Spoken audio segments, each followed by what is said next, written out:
Shalom. I've actually been working on this for a few days, and then today, all of a sudden, I just decided to open up some more books, and some more information came out. I spoke to you before. Also, the music in the background does not belong to me, and I appreciate the owners of it for putting it on YouTube for others to use, and I do not plan on profiting from it. Hope you enjoy it. I had spoken to you before about the term fair that a lot of people associate with Caucasian skin when they say fair, and also ruddy. Which I have another book.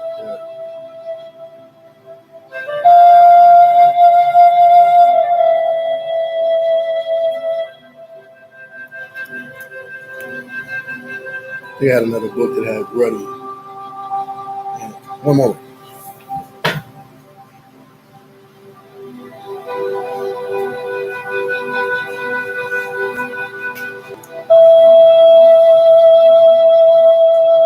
Okay. Let me read this for you before I get started. This was from Webster 1828 Dictionary. Fair, noun. Elliptically, a fair woman. A handsome female. The fair, the female sex. Fair, adjective. Beautiful, handsome, properly, having a handsome face. Thou art a fair woman to, this is Genesis 12 and 11. It said, thou art a fair woman to look upon, Genesis 12 and 11. And it came to pass, when he was come near to enter into Egypt, that he said unto Sarah, this was Abraham, Sarai, his wife, behold, now I know that thou art a fair woman to look upon.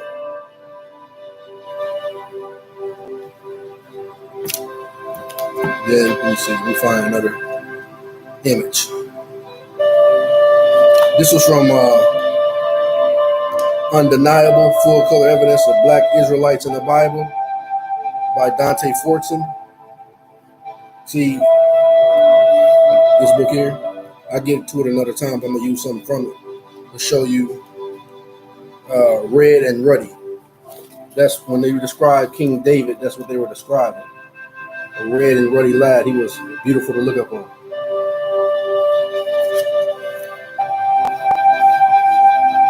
So,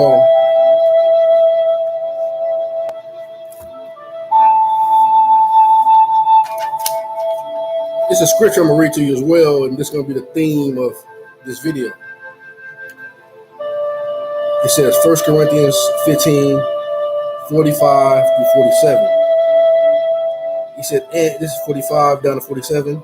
And so it is written, the first man, Adam, was made a living soul. The last Adam was made a quickening spirit. Howbeit, that was not first which is spiritual, but which is natural, and afterward that which is spiritual. The first man is of the earth, earthly. The second man is Yah from heaven. Then we'll get into it as well. There was a Pharisee who came to the Hamashiach and said, they came to him by night. You got a piece of hair, man. I wash my hair. Everything, so it's kind of fluffy now. I gotta get it rebraided. Excuse me. But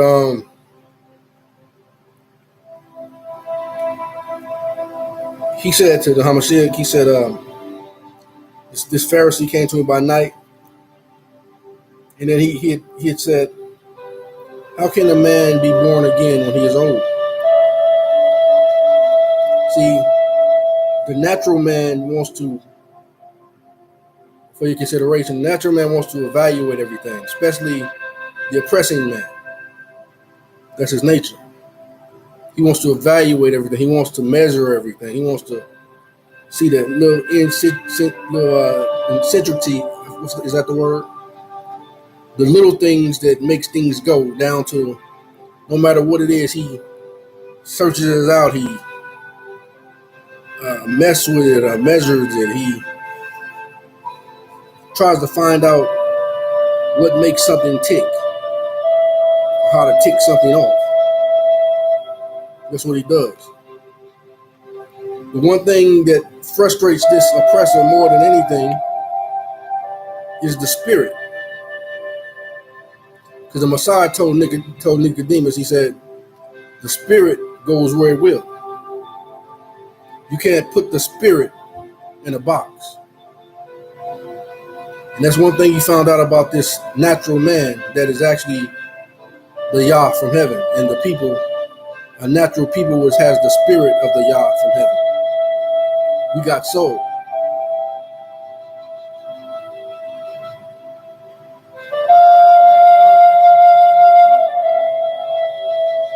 Can't box him up. You can oppress him, which he has done. But why has he done that though? By the will of the High Father, the Most High Father. So everything he does and says will come to pass.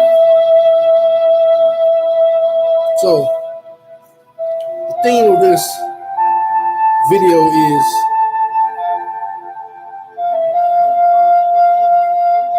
that which is first is natural,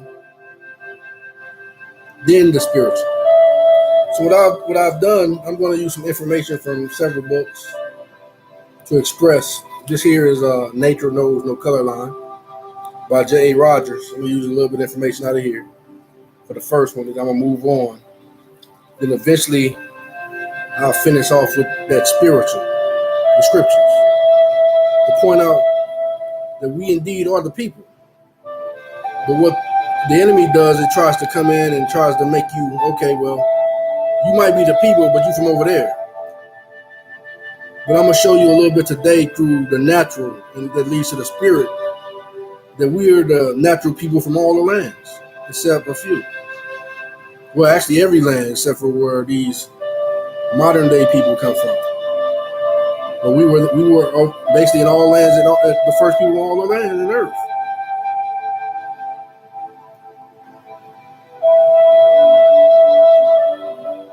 In particular, a lot of people tell the Israelites, go back to Africa. But many Israelites not from Africa.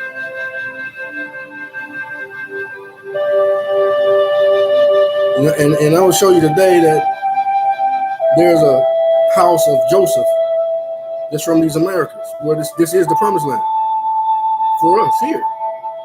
There's many promised lands for the people of the Most High. But this here is one of the promised lands here in these Americas.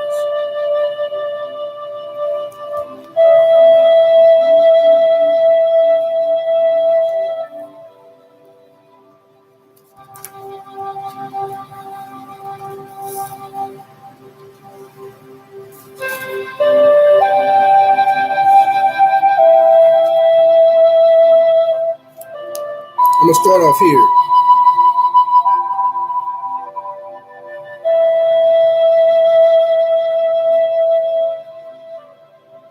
Eventually, I'll get to each book by itself, but I'm just going to use some information. This was page 31. It says Greece. 14. Shakespeare speaks of the sweet color of the Ethiops. And in Sonnet 130, rapturously of a black skin and wiry hair. And while I'm at that term, black, there's nothing wrong with black. Black is indeed beautiful as a color. And black indeed is beautiful on a people. But there's only a few, very few, totally black people as far as color. See, I'm like a dark brown, caramel, copper colored looking man. But then they go all the way from the term like black all the way up to caramel on up to lighter. But still, they all call us all so-called African Americans or Negroes.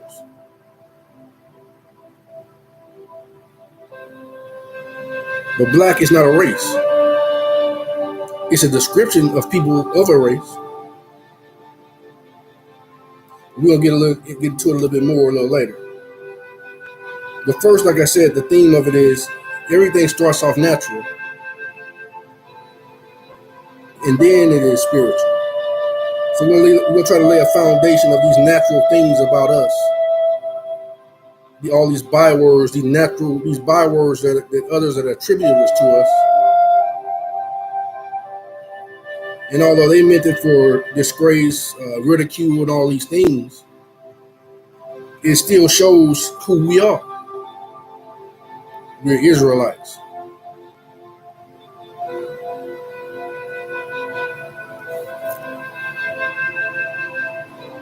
So it says, the sweet color of the Ethiops.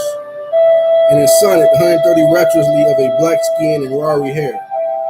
Negroes became the favorites of royalty as far north as Russia. Adopted by royalty. And see, everything you have to read into everything. So they give you a lot of, because even some of our people who's connected with the world, so to speak. So they profit from the world. So they'll give you some Jews, but then they'll twist it to the point to where it still allow them to fit in with the world. So you got to go through the books, even the information to find the truth and eat the meat and spit out the bones. That's in basically all the books.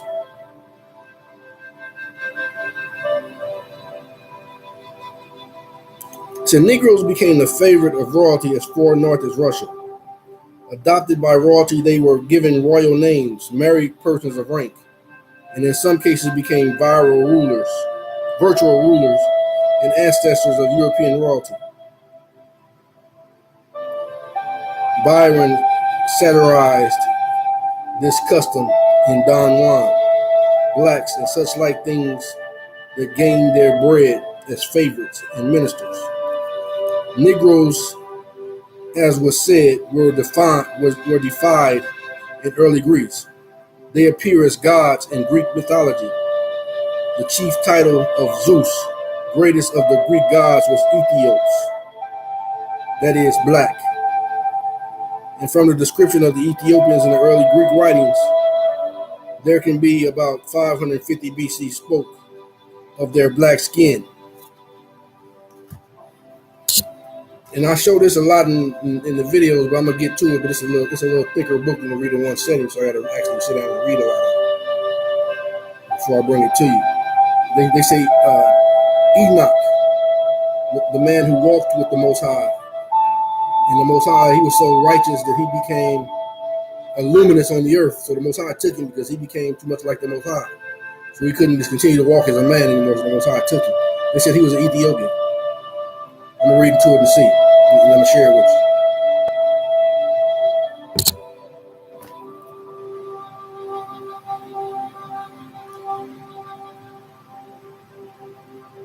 And from the description of the Ethiopians in the early Greek writings, there can be no doubt of their identity with living Negroes. Xenophanes of about 550 BC spoke of their black skin and flat noses. And Herodotus, 450 BC, not only does the same, but adds that the Egyptians were like them.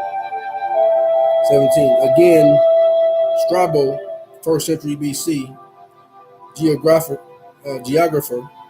wrote of the Ethiopians' black complexion and woolly hair. Woolly hair, the same way they describe the Hamashiach, and they describe the Most High Father having woolly hair.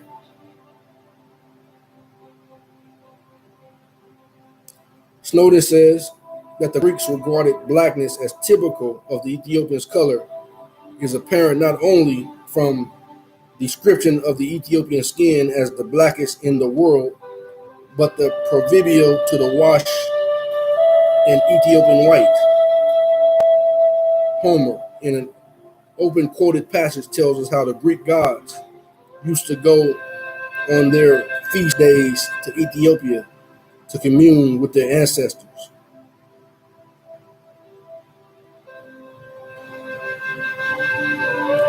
Dionysius wrote upon the great Atlantic near the Isles of Euryclea, for its pastors' fame, the sacred race of Ethiopians dwell.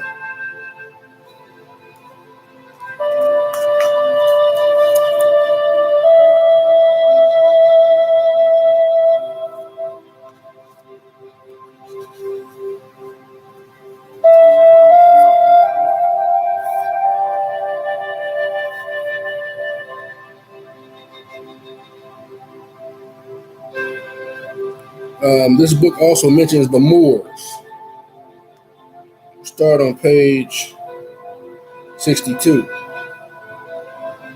It says the color of the population of southern Spain from about the 9th to the 16th century was very likely similar to the native quarter of Casablanca today, or of Harley, and with about the same proportion of whites. As for Portugal, where Negro slavery on a large scale was introduced in 1440 or 1442, the Negro element was greater. Also, I read today, I got to find the exact passage, and I'm going to bring that to you in another video if I don't find it today. They said the term slave was actually a positive word, like royalty almost. But then later on it became a negative term. I'll find it and read that to you. I was just reading it today. I gotta find out what book I was reading, but look forward to that. I'm gonna read it to you. He said the Moors were finally thrust out of Spain in the 17th century, but they continued to be a maritime power. Moorish sea rovers raided the coast of Western Europe and the British Isles for slaves whom they sold in the Great White Market at Selly. Malia Ismail, the greatest emperor since Yaqub el-Mansur, had an army of captured white slaves and 25,000 other white slaves of both sexes to build his colossal place and stables at Meknes.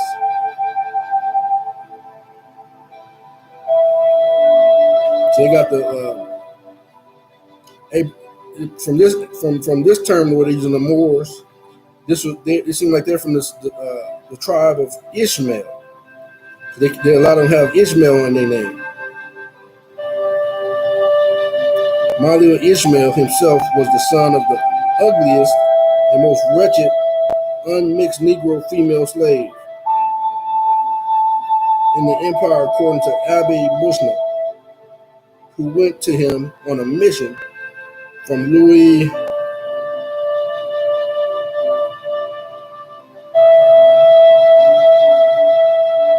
XIV to free French slaves. There is no authentic portrait of Malawi Ismail. There is one of his brother, Malawi Archit, by the same mother and father, and it is certainly that an unmixed Negro, Ismail's wife, is described by Abbe Bushnell as an unmixed Negro woman, black, of great height and enormous size. His second wife, he says, was a white English woman, and his third another Negro, Lila Canetta, whose son Mohammed Debe succeeded to the throne. The present Sultan is a descendant of Meli Ismail in Moorish, as in other northern African harems are still to be found women of all colors. When Abdul Aziz, the last independent sultan, who was the son of mulatto father and a white Circassian mother, went into exile about 1908, of his 300 reported wives, several were unmixed Negroes. Forney rightly says a Moorish royalty, especially the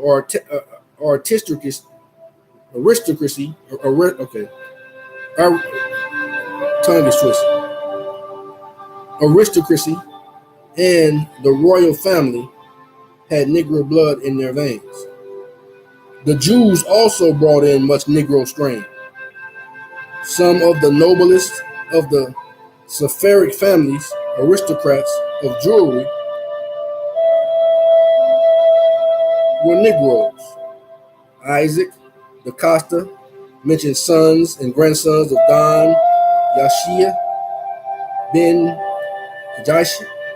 Yashik, who were royal treasurers, court physicians, astrologers, and royal favorites at the court of Castle in Portugal, one of whom was Don David Negro, who with another illustrious Israelite, Don Judah, in the following years followed Donna Leonora, widow of Don Fernando, whose favorites they had been in Castile. His name Negro is derived, according to the author of the Shalishet, from those Negroes, one of 3 sojourners which were given to the progenitor by the King of Portugal. Certain it is that the house of Braganza, with all descendants in Europe of King John I of Portugal, have Jewish blood in their veins. He mentions also another noble family named Negro, bearing the same arms as the Prestos. Presto was the name later used and is still used in Portugal for Negro. Pombo,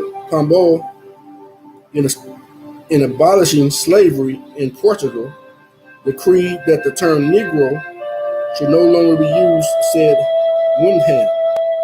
In Portugal says this writer, longer to be used says Wyndham. In Portugal says this writer, mulattoes frequently rose to high position.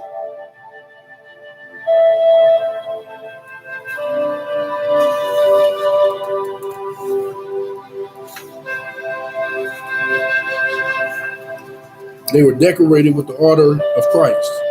They commanded Portuguese ships.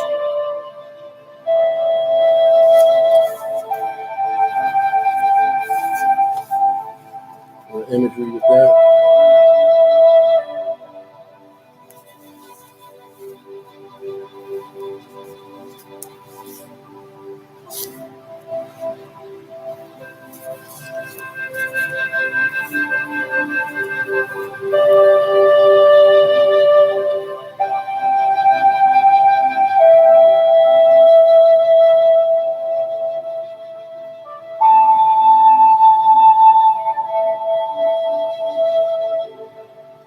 Then I read a little bit here. It says white America. It says the Indians and the Negroes married without any scruple. G. Gatlin, authority on the Indians, say they welcomed fugitive slaves, he says, as they came with a good share of sticks and our civilization. They are at once looked upon by the tribe as extraordinary and important personages, and generally marry the daughters of chiefs, thus uniting theirs with the best blood of the nation, which produced these remarkably fine and powerful men that I have spoken of above. The finest and the most powerful men I have ever yet seen have been seen of the last mentioned. The Negro and the North American Indian mixed of equal blood of one Missouri Negro Indian chief, Pecos, the eagle's rib, he says, this man is one of the extraordinary men of the Blackfoot tribe. His dress is really superb, almost literally covered with scalp locks.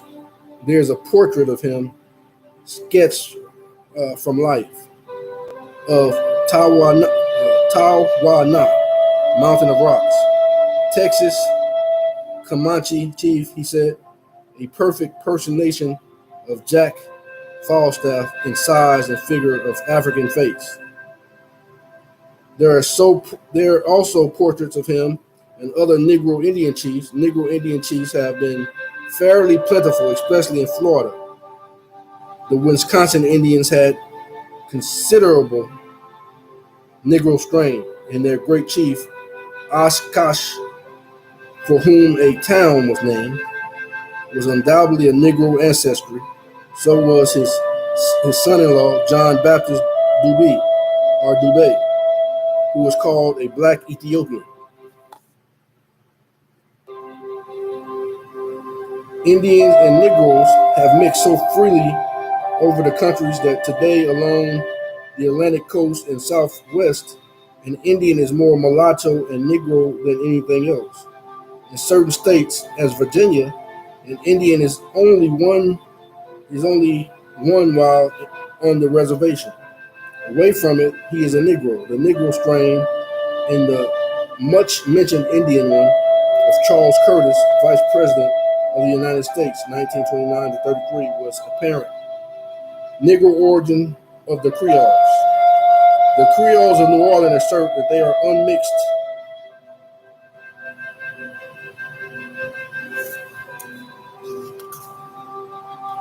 ancestry and object to colored people using the name.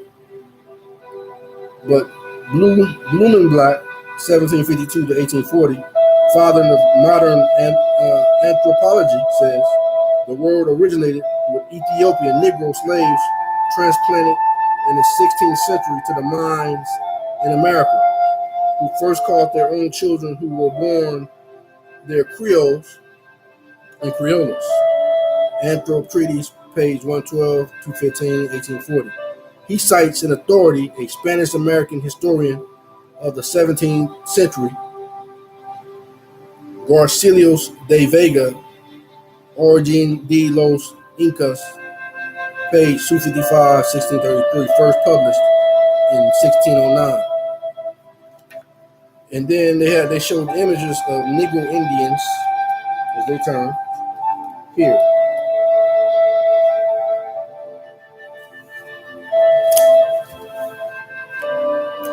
It says Mickenpaw, Petapicus, Tawakina, sketched from life by Catlin. Osceola, Howard, old famous Indian chiefs I've known.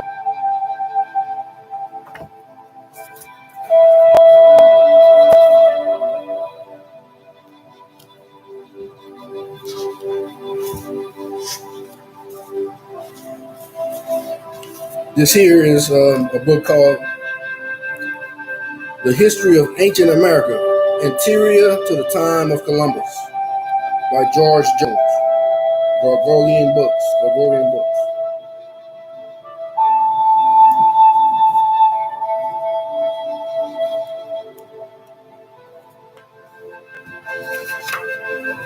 Read a little bit from this, and then I'll move on to the next until I get to the spirit to confirm.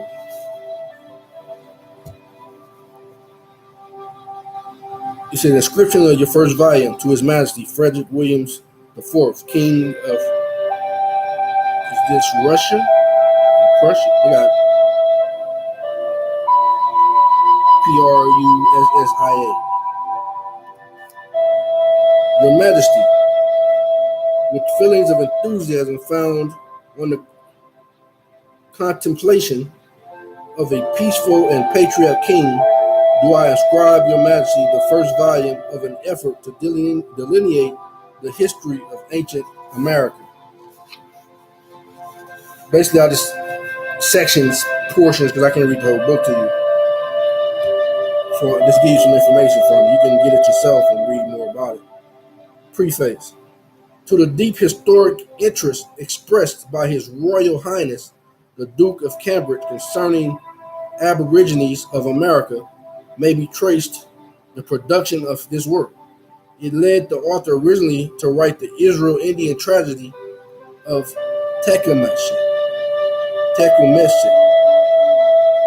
illustrative of patriotic race of the North, in which compensation has received the honor of being dedicated to the illustrious prince by special permission. The investigations necessary for writing of North America called into action the study and observation of years of relation to South America. In contemplating the newly discovered ruined cities and temples upon the moiety of the Western continent, the very spirit of the romance of truth, seemed to find a voice in every sculptured altar, column, stone, or pyramid. And when upon the enthusiastic pursuits of hidden knowledge, the sudden discovery of early Christianity and its sacred promulgators were identified with the Western Hemisphere. Sanctioned as is the discovery of Holy Writ, history, tradition, customs, and the oracular sculptures of antiquity. Language has no power to express the bounding feelings of the heart. When that original vision of the mind became apparent as the stern reality of historic truth.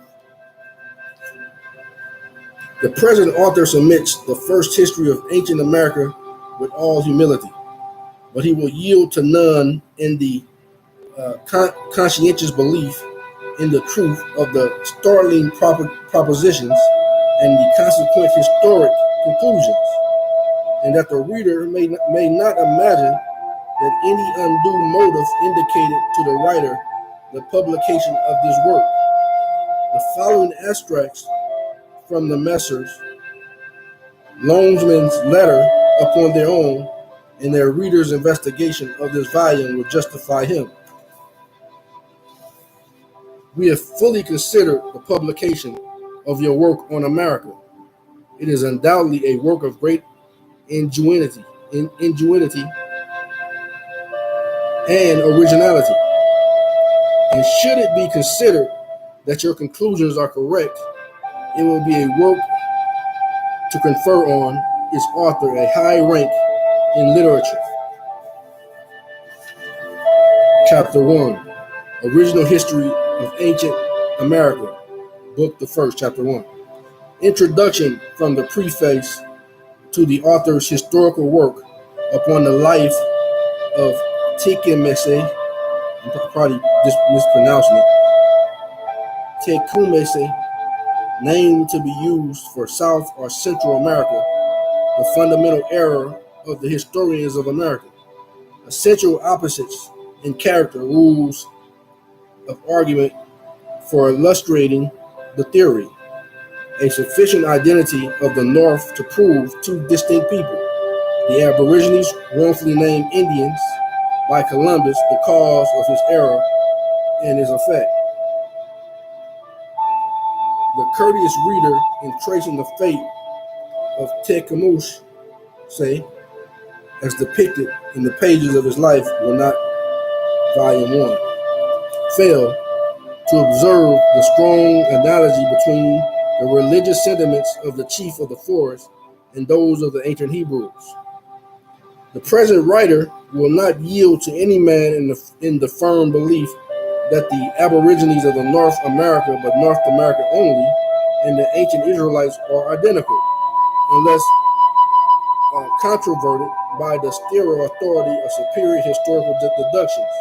We therefore have formed an original theory in reference to the natives of the North and those of the South and Central America, together with newly discovered ruined cities in and around Guatemala, and by that theory has separated into two distinct races of people, the Aborigines of the Western Hemisphere. The lately recovered ruins, cities, temples in Central America, and of which no ancient record is to be found, have shattered the chain of acknowledged history to atoms.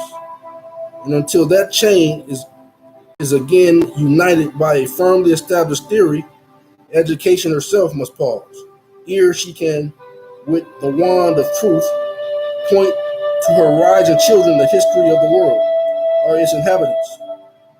Suspicion has asserted that all the natives of the continent of Columbus might probably have been originally of Hebrew extraction. The assertion has been made and a trembling for writers have been confounded by a central contrast in the religious customs of North and South America. There were no analogies between them, which circumstances should have compelled historians to pursue another path of inquiry, and so obtain a conclusive truth, but they found a Gordian knot that they could not unravel. In assuming the impatient weapon of Alexander, they destroyed it. The architecture, however, of the ruins of Copan, Palenque, Uxmal, and their time-honored associates has furnished a Rosetta Stone to aid the new translation of the hieroglyphical history of now ancient America. And if our theory is true, not only have the Israelites walked the land where the sun bestows his last smile, but another nation in which was retained the primitive language of the Diluvian world, previously trod at the soil of the Aborigines. And beyond all this, if our thread of Ariadne laid us faithfully, if not the Almighty Father who gave thought will pardon its application. Read that again. The Almighty Father who gave the thought will pardon its application. Yes. Beyond all building feelings leaping at events at once classic and venerated, do we contemplate another branch of our theory. For if we do not write in error, and our perfect faith assures us that we do not, then the trembling hand which sought in doubt the Savior's wounds has been outstretched in sacred oratory. Even in those southern wilds, the bold yet conquered voice, which uttered in hallowed and confirmed faith, my Lord and my God, has given forth its mission's eloquence even in the Western Hemisphere, and there the sainted ashes of that apostle may yet repose. And that appears to be Donovan Thomas, if I'm correct. He was the one who had to be led by first the natural, then the spirit. And the Hamashiach told him, blessed are those who believe on me and have not seen me. But he said, nonetheless, he said, Thomas, put your hand in my side and in my wounds. And then that's what Thomas said, my Lord and my God. So did that happen over here in the West?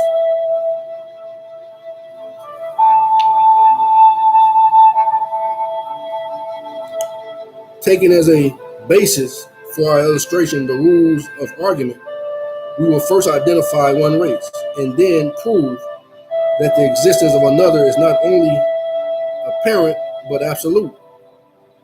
For the convenience of the general reader, the word Mexican, until the true name is established, will be applied throughout the following pages to all central. Probably have to come back to this because, like we said, Mexican is a byword. And they just told you right here, till the true name be revealed. And I pretty much can tell you that Israelites. But we'll still find out what they say. It's not this reading, I'll go further into it and see what they say. But they already told you it was confirmed that the Israelites were already here on these American soils, as they call it, the land.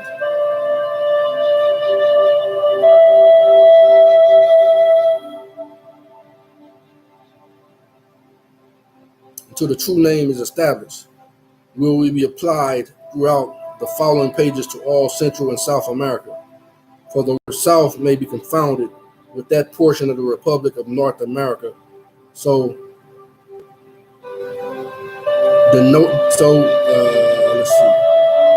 denominated, and especially with American reader. The fundamental error with all writers upon the Aborigines of America is that they have viewed them as one people. Authors have therefore been confounded by the different customs and ceremonies of religion as practiced in the two great divisions of the continent. They have seen that natives were, to a certain extent, in one part of the vast domain, idolaters, and not in the other.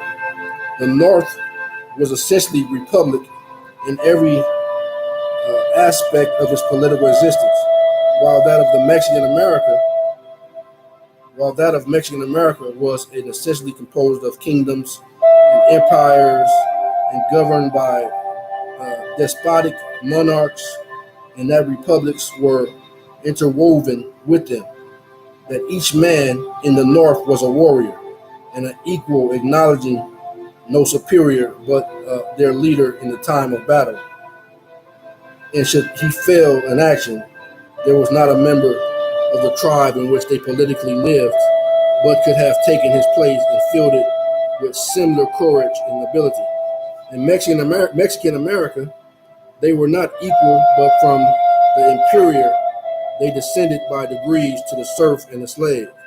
In that country, stone and stucco temples and palaces were, and still continue, to be found erected with costly magnificence, and in which were jeweled idols, to which they bent the knee.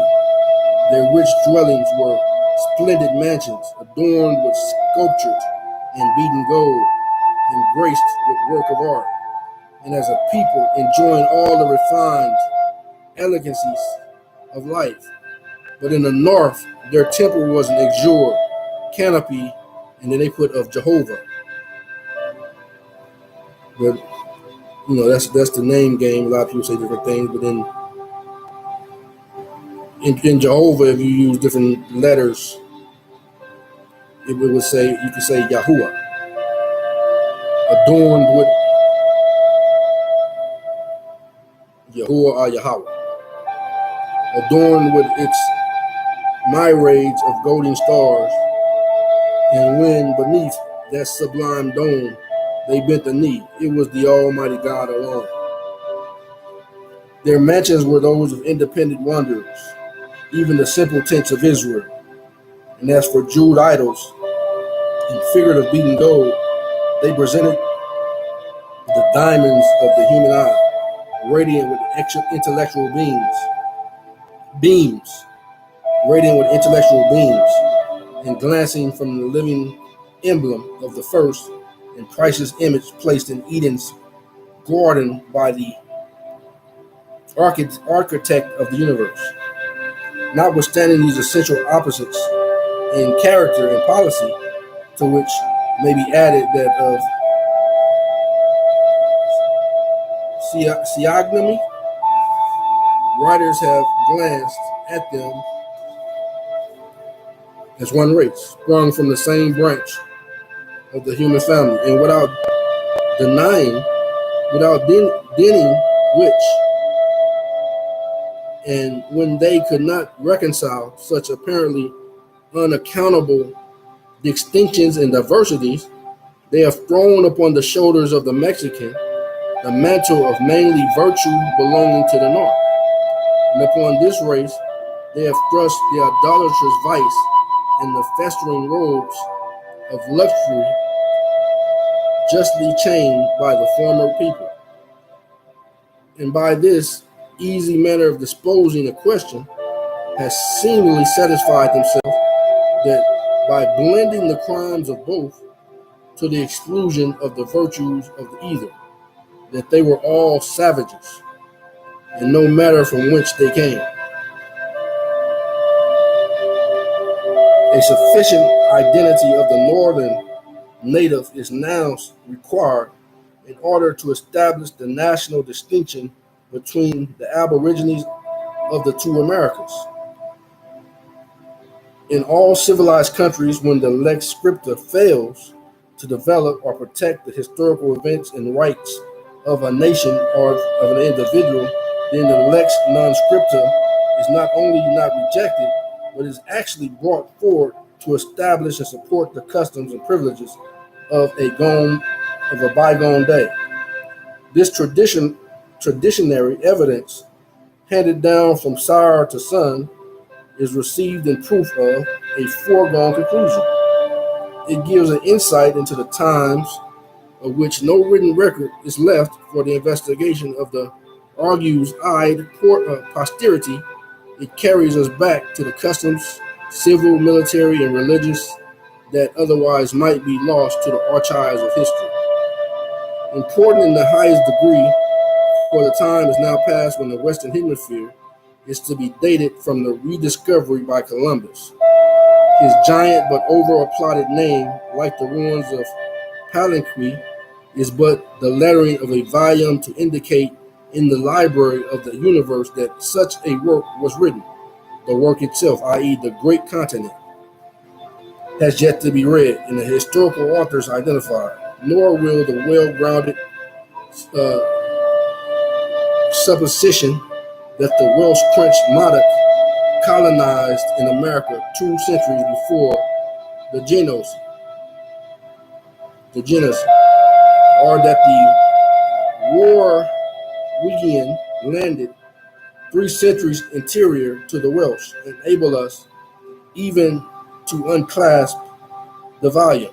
To accomplish this, and its translation, an historic Iliad must be cast over a period of more than 2,000 annual changes of nature's revolving but faithful time glass. Granting then that when the lex scripta will not cover a subject, the lex non scripta must be investigated to establish a position. The first, then, will not apply to aborigines of the North, for it does not exist.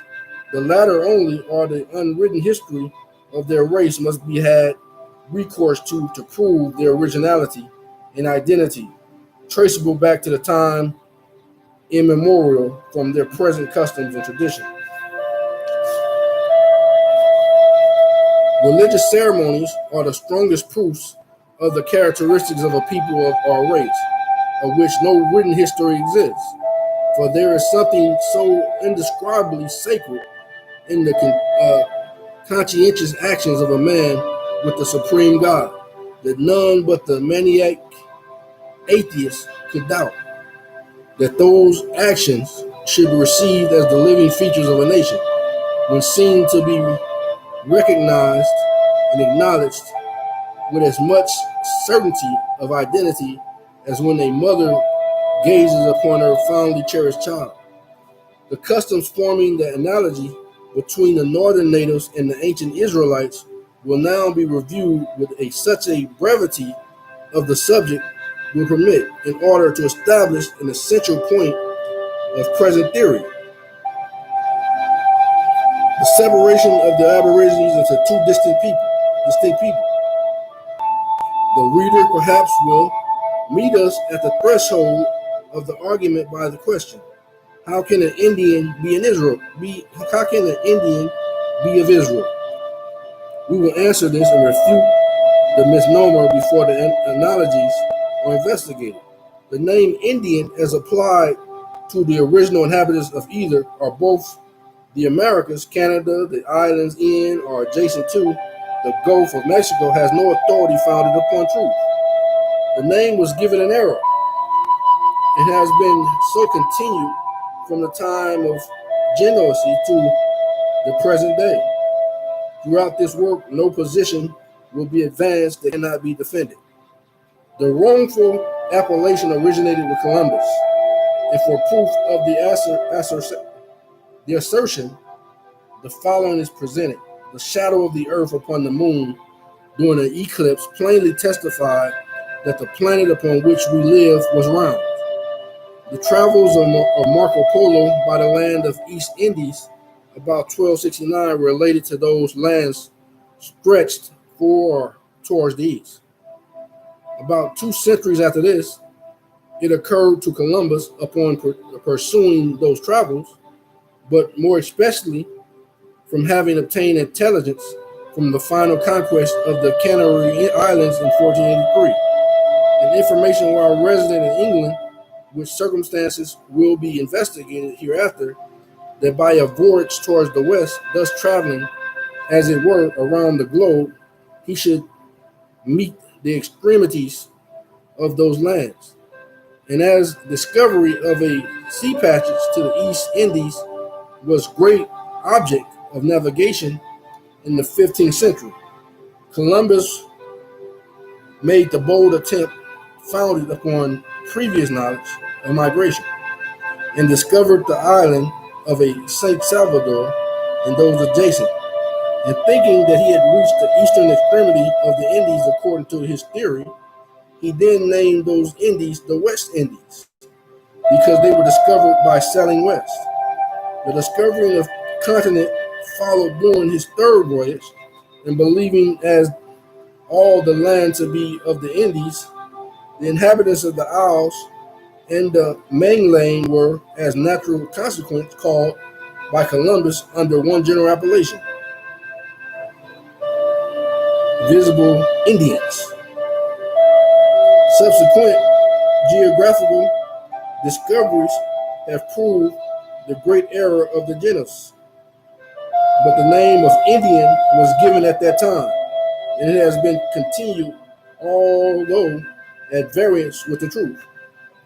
It has a material effect in checking inquiry concerning the Aborigines, who having been called Indians, the name seemed to once to specify their origin, but it would have been equally as just if he had determined to sail for Britain. And unforeseen gale having cast him upon the islands of Sardinia, and then believing that he had reached the intended object of his voyage, he should have called the latter inhabitants British. We therefore discard the name of Indians as applied to the natives of the western continent. It will be retained in the tragedy of Tecumseh for local purposes, and write them as aborigines until, as we advance in this history, they can be identified by a national name founded upon facts and conclusions. Page 11, chapter 2. Hebrew analogies with the tribes of the north contrasted with the natives of Mexican America.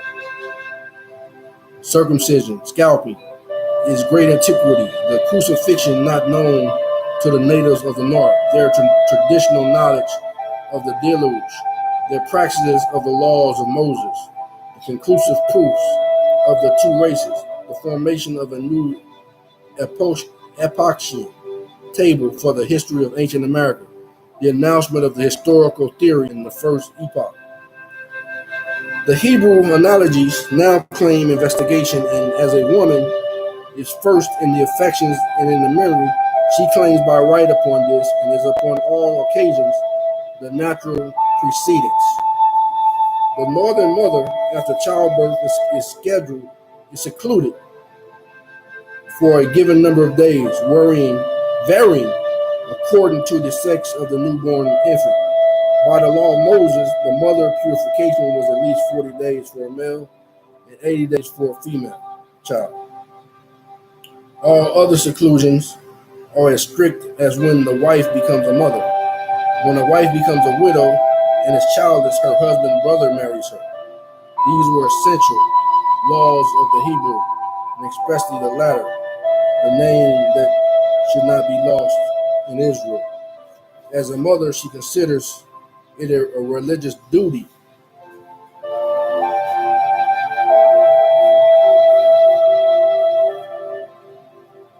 the child should receive its nourishments from the breast that gave it life. And such is the feeling of the performance of this maternal duty, that she often nourishes her offspring until it attains 3 or 4 years of age. From this fact, an important problem is solved. The apparent tardiness of the racial increases of the Aborigines of the North.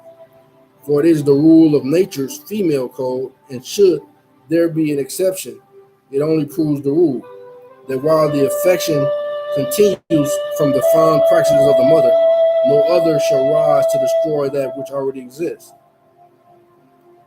But as that ceased and firstborn is put away, nature, jealous of her supremacy, again bestows upon the mother a second joy, and so continues her undeviating course. There is also a direct physical analogy between the northern mother and those of the ancient Israel. If there were not, the negative might be brought against this theory. We therefore take advantage of the affirmative. The only cause of Pharaoh's political action against the Hebrews was that from the rapid ratio in which they multiplied, they would eventually rebel, and with or without the assistance of any other nation entirely subdue Egypt. The ease of the childbirth by the Hebrew mother is distinctly stated in Holy Writ, in contrast to the dangerous sufferings of the Egyptian parents, from which they may be gathered the cause of the gradual but certain increase of Israelites over the Egyptian population. The same peculiar facility of childbirth is one of the chief characteristics of the northern female. For in the Rocky Mountains, whilst journeying in cavalcade and being taken in travail, the mother will leave her companions alone, and within an hour will remount her horse and overtake her associates, with the newborn infant in her arms. The cause why the population of the Aborigines in the north is not in ratio with the ancient Hebrew has already been alluded to in reference to the mother's belief and practices of extended maternal duty and fondness.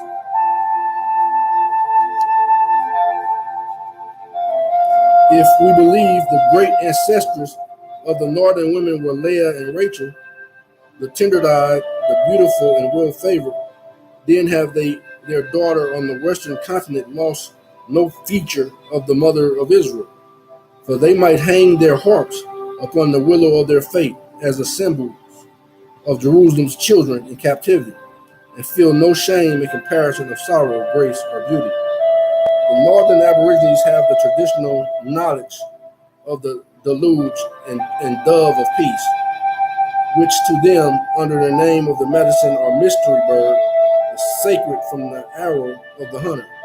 They have their Ark of Covenant, in which is deposited some mystery seen only by the priests of the tribe. It is said to be a shell and supposed to give out auricular sounds. This is an analogy to the book of the laws placed in the Ark of Covenant by Moses, preceding his death on Mount Nebo. The oracular wisdom of which has guided civilization to this day. Page 14. Joshua also, after the passage of the Jordan, erected 12 stones in his encampment at Gilgal, and the same number of the rivers at the place of the passage. They select their medicine men, i.e. priests or prophets, from among the portion of the tribe not rulers. Here is the custom of the Levites, or descendants of Aaron, being in the sacred office of priesthood. For with the Israelites, they were not to be taken from the ranks of soldiery. The Aborigines dwell in booths, as when brought out of the land of Egypt, for they are still wanderers. Leviticus 23. They offer a flesh or a burnt offering from the chase, which is first cast into the flames before even a starving family may eat. They have their corn and their harvest feast, also one of the observance of every new moon, another in festivity of the first fruits, and the great feast, in direct analogy with the Hebrew Passover, even to the blood being stained upon the posts and lintels, and the mingling of the most bitter herbs. Then their fastings and purification are practiced with the greatest severity.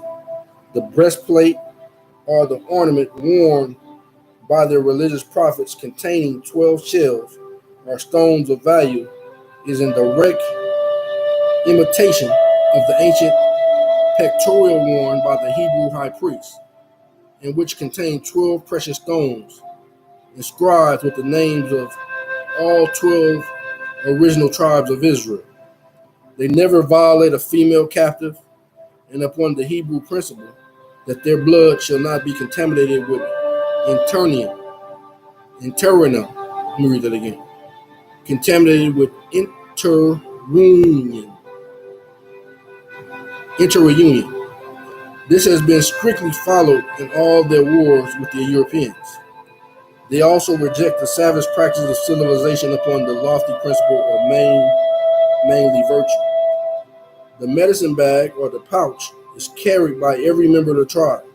It is suspended to a bead belt which crosses the breast by passing over the left shoulder and hangs on the right side. It contains, as they say and believe, preservatives to keep them from sickness or defeat. These are essentially fuletaries referred to by the Savior and previously condemned by Moses. For the word phylactery is derived from the Greek tongue and denotes a preservative, and in time of Moses they were worn by his people in great access, and so by the northern natives.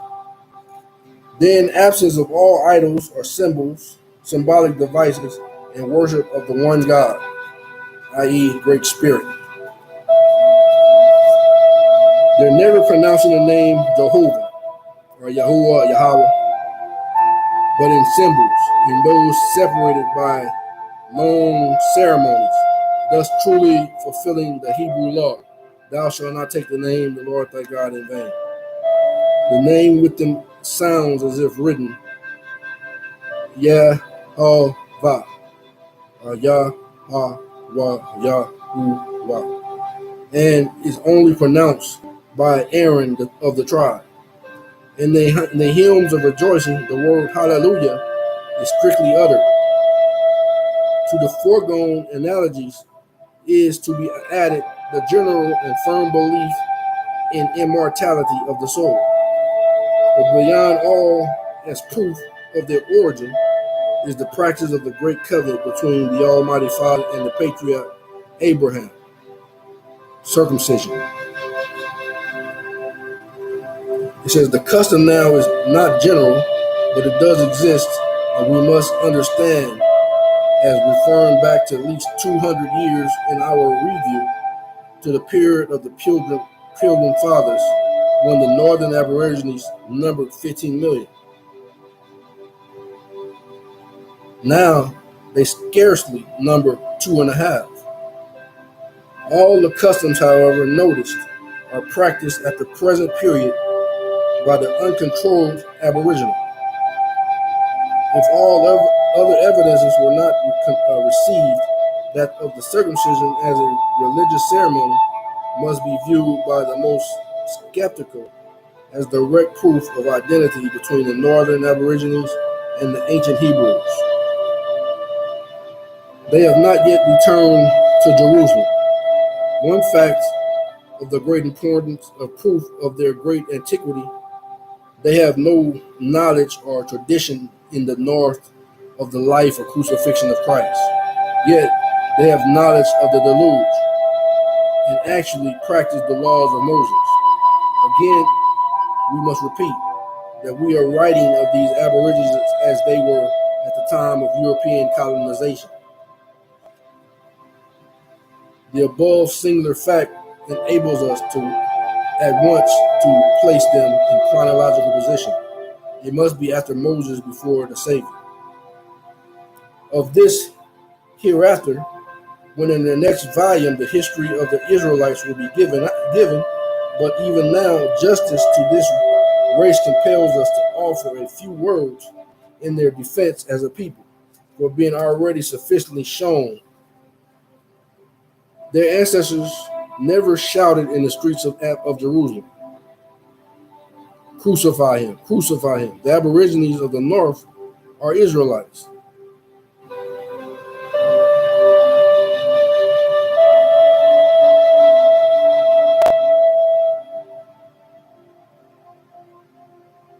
In the house of Jeroboam.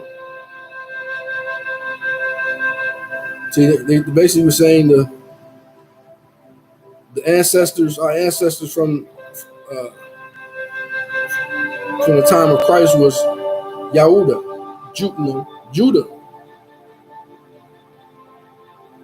But they saying over here in the north, we weren't the ones that said crucify him.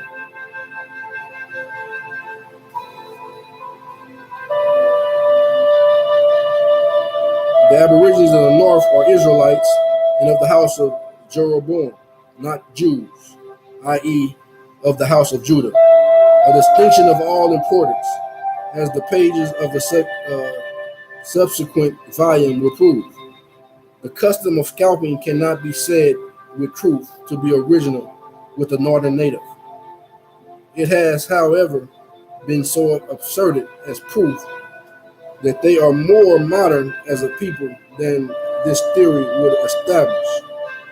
But the declaration melts into thin air, from the fact that both Herodotus and Polybius mentions scalping as being practiced among the most ancient nations of the world. The assertion, therefore, has only brought forward its refutation. Scalping was introduced originally by the ancients for the express purpose of counting and recording the number of the foe slain in battle, and especially was this custom practiced by Scythians. This is established upon the authority of the accurate Herodotus. For the same reason is the custom followed by the Aborigines.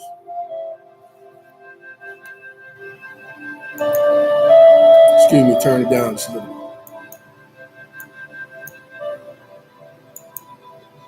All right, I'm back.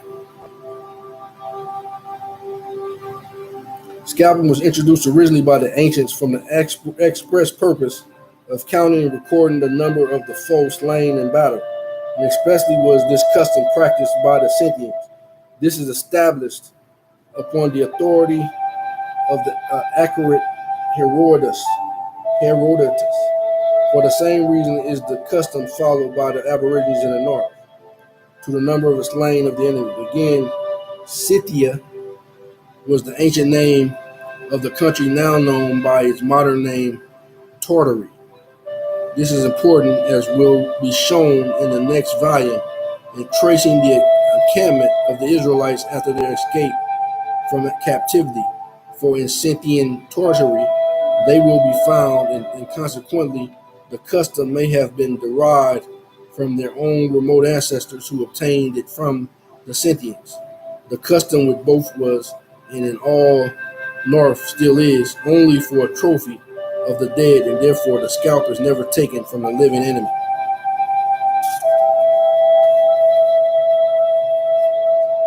The Hebrew therefore followed the custom from the Egyptian, who practiced it previously to David's victory over the Philistines, which was in the year of his marriage, 1063 BC. It is therefore probable that a knowledge of this Egyptian custom may have been obtained by the Hebrews during their bondage in that country. The Exodus took place 1491 BC. The remote antiquity of these repulsive customs are, therefore, firmly established. Scalping is one of them, and ever has been practiced in North. Read that again. Scalping is one of them, and is and ever has been practiced in Northern America. While upon the subject of war and his worst horror, rapine, it may be here mentioned again, and to eternal honor of the Northern Aborigines, and as a stern reproof to the war of civilization, that they have never been known to violate a female captive among their own race, upon the principle that it replaced them upon the warrior's glory. This noble manhood has also extended the same mercy to the white female prisoner as to those of their own color. Is there not the ancient Hebrew even in this? And is not their national abhorrence of interunion with any people but their own traceable in this custom.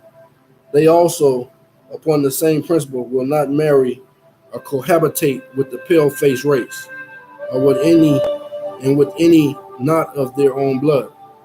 We write of the Aborigines as they were, and of the mass.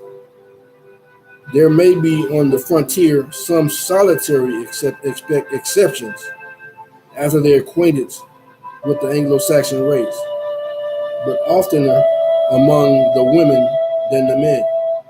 This arises not from less virtue than the opposite sex, but with shame be it written, from the seduction, treachery, and desertion by the European. The marriage of the Virginian Aboriginal Pocahontas was, after her baptism, the Christian faith, and consequently cannot be brought to bear against the preceding mark. Many other religious customs and ceremonies exist of a minor character, yet strictly in analogy with the race of Abraham. But enough has been brought forward in this volume to propose these, as we believe, unanswerable questions. If they are not of the lost tribe of Israel, who are they? What nation of ancient history can claim and identify those customs and observations as their own, if not the Hebrew? Then, in regard to the physique of the race, they possess the essential characteristics of the ancient Hebrew in regard to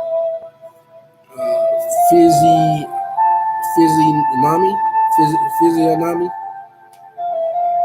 the broad and elevated forehead, the aquiline nose, the high cheekbone.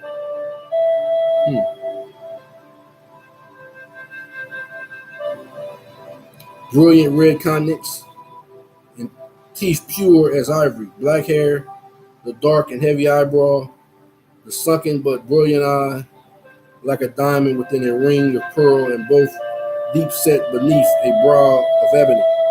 They figures in youth, from their mother's care, are models for the Apollo. And should the statue be lost, and with all of the casts and engravings, it could be restored from a living archer. For the attitude of the sun god is daily assumed by them from the impulse of nature, when they wing their arrows at the pythons of the chase.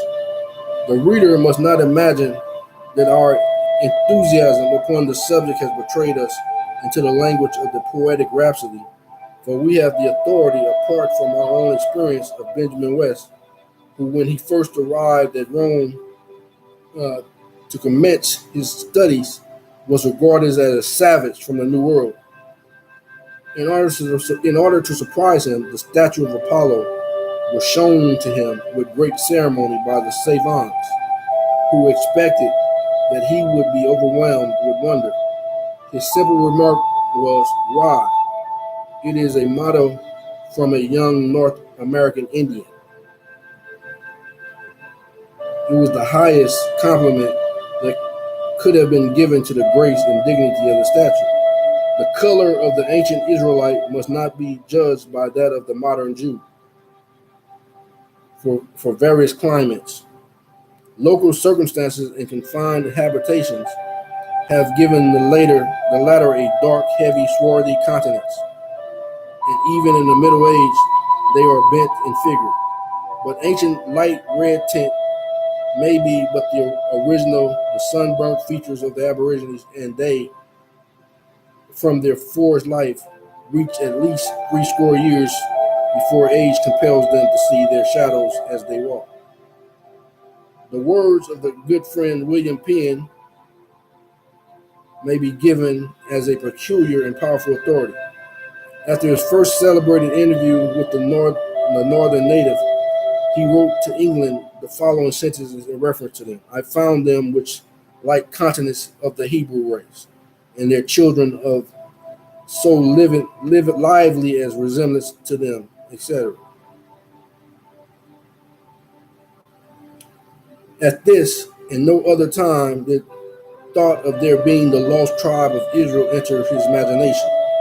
The sentences, therefore, are of a great importance, from the fact that they were not originally written by him to support any theory in reference to the Aborigines, but merely asserted in his later form a strong impression of parent truth, but merely asserted in his letter from a strong impression of of apparent truth, which fact to the founder of Pennsylvania was a subject of astonishment, and there it rested. For to him, were they Hebrew or Gentile, his kind and philanthropic heart taught him to view them as a branch of the human family, and that to him was sufficient for forming a bond of amity. His memory is cherished by the Aborigines to this day as the good friend. The reader may remember the historical painting by West of his celebrated interview. It is worthy of subject represented. The bold style and metaphorical character of their oratory is essentially Hebrew, and an attempt to illustrate their eloquence will be found in the historical tragedy of Tecumseh. Then their godlike love of a perfect freedom, the spirit of Jeroboam, did not die in the first rebellion and victory against tyranny. It lives in his nation's descendants in the north. At invasions or encroachment, they rise as one man to crush their oppressor.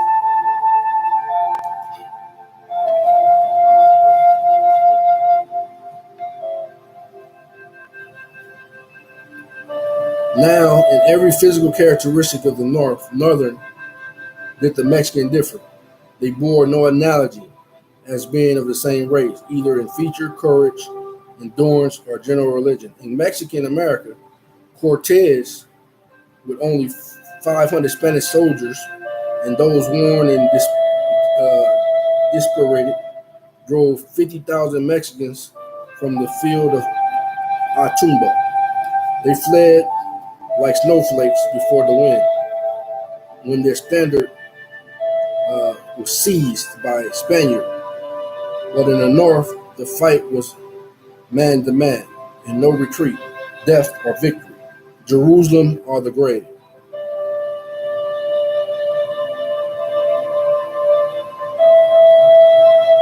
But in the north, the fight was man to man, and no retreat, death or victory, Jerusalem or the grave. See, I read something like this in the Book of Mormon, where it talks about the Jerusalem on this side. And this kind of like backs that up. And then since I'm speaking of the Book of Mormon, since I'm here at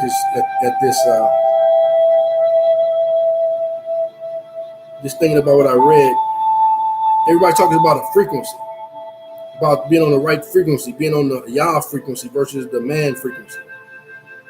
And the truth is the truth frequency. So my spirit bears witness that there is definitely a Jerusalem on this side. And then the Book of Mormon, that's a book of truth.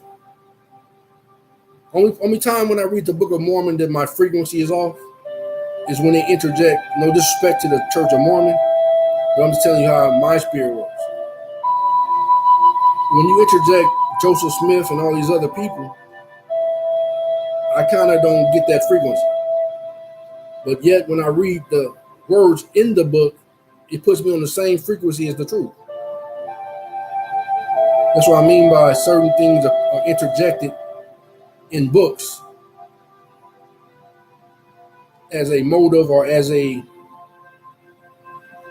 way to lead the reader into a subjective point of view or a certain mind state to place you under a religious system. Just like they say this Holy Bible was written by, it was written by the Most High Yah. But there are certain interjections that it's been proven even by the Book of Mormon that they took out things to blind us. And then they interjected certain ideas and ideologies to make you pursue a religion instead of pursuing the Most High Yah.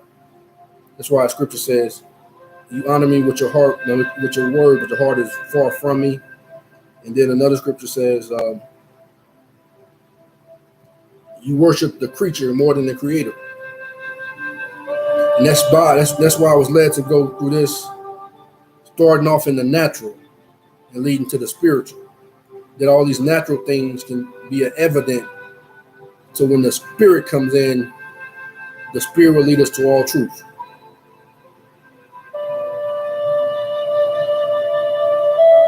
So now in the physical characteristics of the northern, did the Mexican differ? They bore no analogy as being of the same race, neither in feature, courage, endurance, or general religion. In Mexican America, Cortez, with only 500 Spanish soldiers, and those warned and dispersed, drove 50,000 Mexicans from the field of Otumba. And then the 1828 dictionary describes this. We're going to get there, of how the people looked from the beginning until Cortez came in. I'll tell you the story here. In Mexican America, Cortez, with only 500 Spanish soldiers, and those warned and disputed, drove 50,000 Mexicans from the field of Otumba. They fled like snowflakes before the wind when their standard was seized by the Spaniard. But in the north, the fight was man to man, and no retreat, death or victory, Jerusalem or the grave. Every chieftain of the north, even upon the supposition of fight from a superior foe, either in number or prowess, may be imagined to have uttered the last word of Judas Maccabeus, when in final battle he was opposed by 20 times his own force. God forbid that I should do this thing and flee from them. If our time be come, let us die manfully, for our brethren, and not stain our honor. Some of the Mexican nations worshiped idols and knew not God, for they sacrificed human beings to appropriate their savage deities. That's going on today, but it's going on more subtly now through witchcraft and sorcery and different things. Same thing. For they sacrificed human beings to propitiate their savage deities. Not so the noble northerners. They worship the one God, who declared to be the first lawgiver. Thou shalt have no other God before me. And their only human sacrifice is the invader of their land and birthright. In other words, you have the right to defend yourself. The only two analogies that existed between the North and the Mexican America, and which might apparently destroy or prevent the proof of this theory, are first, circumcision, and second, the similitude of language. In the North, circumcision, as we have shown, is a religious custom only. In the Mexican territories, it was both optional and religious. This strange and apparent stumbling block in the way of proving that they are of a different race will be removed as we proceed. For so far from the injuring the proofs of the theory, it absolutely supports them, as does the analogy in the language.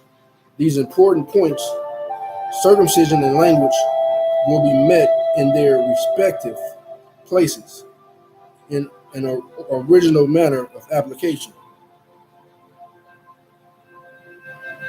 For they form two of the most substantial evidences, and where the primitive causes for our belief in the subject contemplated by this work, and especially in reference to that portion having Christianity for its basis.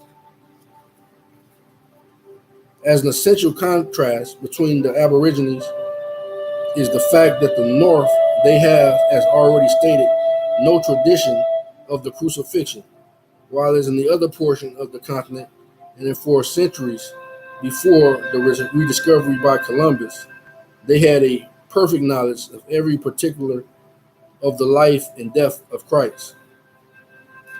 Again, in this part of the continent, there are stone architect, architectural ruins. In the north are none. They possess there but embankment Marathonian mounds or tumuli.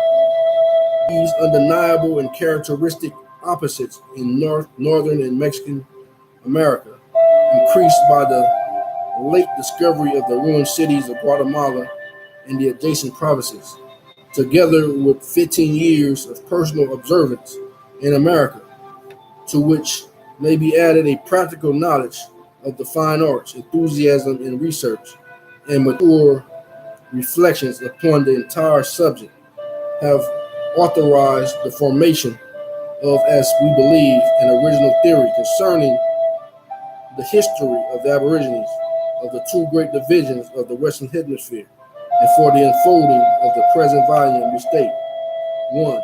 That they consist of two distinct races or people. This will be without a doubt admitted from the fact in the previous pages. 2. That South America, nationally speaking, and concluded what is at present called Central America, and as consequence, the ancient cities now in ruins belong to the same general empire. 3. That South, or as we have termed in the preceding pages, Mexican America was inhabited interior to that of the North. That the Aborigines of Mexican America and the West Indies Islands were ancient Tyrians of Phoenicia, and they landed on the western continents from their native country more than 2,000 years ago. This is confirmed by tradition, analogies, history, and prophecy.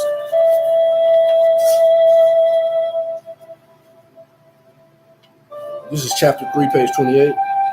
In the endeavor to establish this important epoch, recourse must be had to the same train of argument as that used in the preceding pages, that where the written law does not exist, that which is unwritten must be brought forward as evidence to support and sustain conclusion.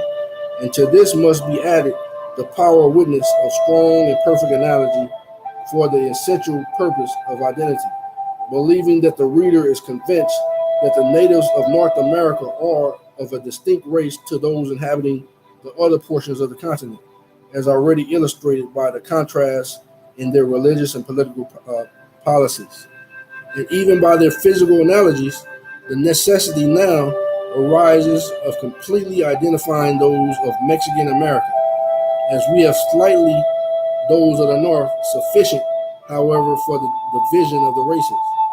In the preceding title of the first epoch of this history is not only stated that the nation from which they came, but even the year in which they landed, to support these startling assertions to make their truth apparent to the reader. The following investigation and arrangements or argument are required for elucidation of the epoch, and then from the summary of evidence, and from that only the reader as a jury will from his verdicts.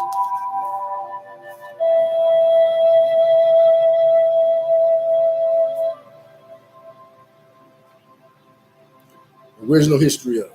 Number 1, are the fine arts of sufficient authority to be received as evidence for establishing historical records or events?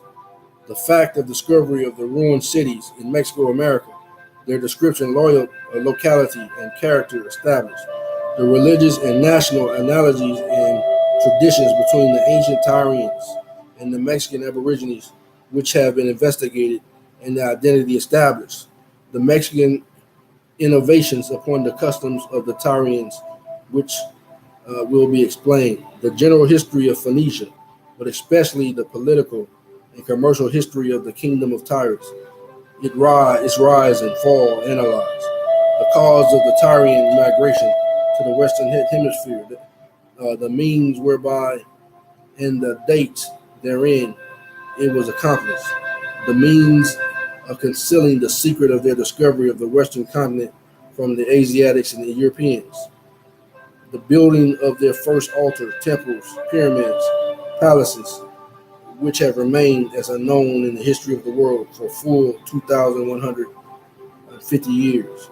The new discovery of the fulfillment of the 5 additional prophecies by Isaiah, identified and established by the proof of the Tyrian epoch of this history of ancient America, a recapitulation of the entire subject summary of the various evidences of the truth of the Tyrian theory founded upon the analogies, traditions, histories, and prophecies.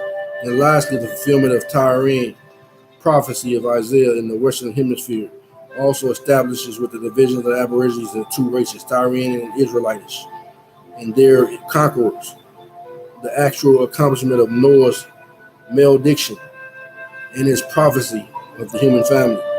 This astounding and new discovery facts will form a concluding chapter for the complete annihilation of the atheistical denial of prophetic truth. These prophetic facts are not essential to the support of this history. They are but the seal to the document.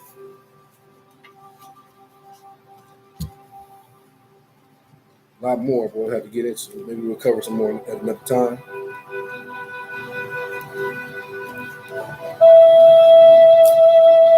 We're going to revisit the 10 tribes of Israel, or the true history of the North American Indians, showing that they are the descendants of these 10 tribes.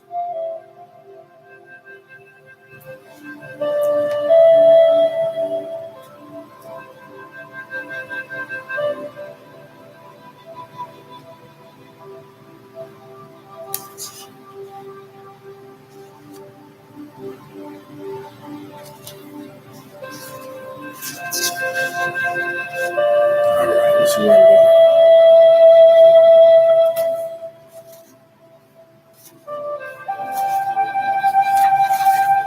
Once again, it's a lot more in this book as well that we have to revisit at another time. But like I said, it's precept on precept, line upon line. So we'll tackle a little bit at a time.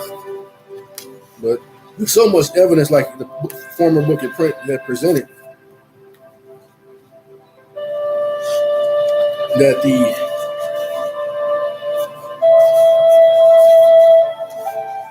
true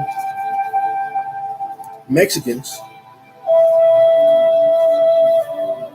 as we're going to point out in the 1828 dictionary, were darker than me. There's a bunch of articles that, the former book pointed out, there's a bunch of paintings and drawings and archaeological findings, stone head images found of the Mayans and different ones who look like me. Not exactly like me, but the image. So the people that came after them, like all of Israel, were from one shade to another. But like I said, the Hebrews originally were just dark-skinned people. And then it talks about the house of Joseph, Manasseh, and Ephraim. And it says Ephraim is a cake unturned. One side is black as the earth, the other side is lighter. But the true Mexicans look like me. And they're lighter, up to the lighter shade. But the thing for the day we're talking about, first the natural and then the spiritual. Because the spirit brings life. But this natural is the foundation. That's why the Christ even told you what he looked like. He looks like me. Not exactly like me, but the image. And he told you what his image looks like. The natural is important, that when the spirit comes in, it can lead us to all truth, which brings life. That was the purpose of this readings today.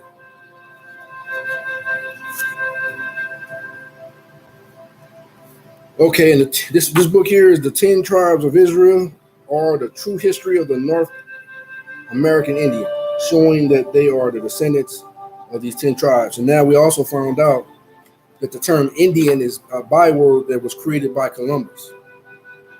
The true nationality, we're Israelites.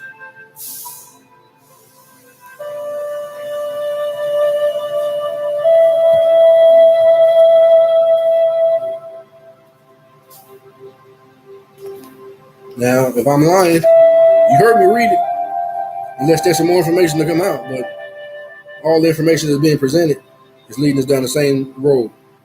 Most High said that we'll be called by all these bywords and all these other terms that other people named us, but he named us Israelites from our forefather, Jacob. And his forefather was a Hebrew, Abraham.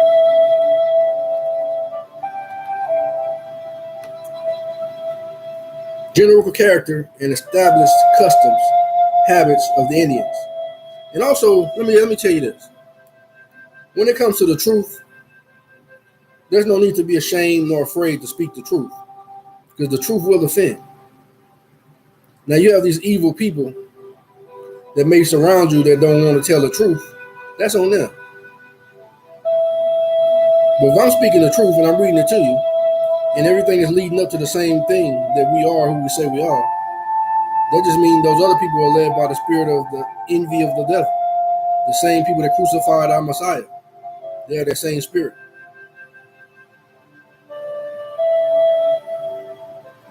I can live with that because the Most High got me covered. I'm going to tell the truth. General character and established customs, habits of the Indians. We'll now proceed to consider the general character of the people of whom, this is page 68 of the 10 Tribes of Israel. We'll now proceed to consider the general character of the people of whom we are treating as preliminary to inquire into their customs and habits. It will be necessary to fill the understanding of our subject to premise a few particulars. When America was first discovered by Columbus, okay, so we know Columbus didn't really discover America. But that's what I'm talking about. These books have to stick with a storyline, which is a lie, because the truth, I already told you, that's a lie. That's what I mean when you read these books, you got to get the bone, the meat, and spit out the bone. Because they're backed by a corporation, they got to stick to the corporate identity. But we don't. Those who believe in the Most High, we're Israelites.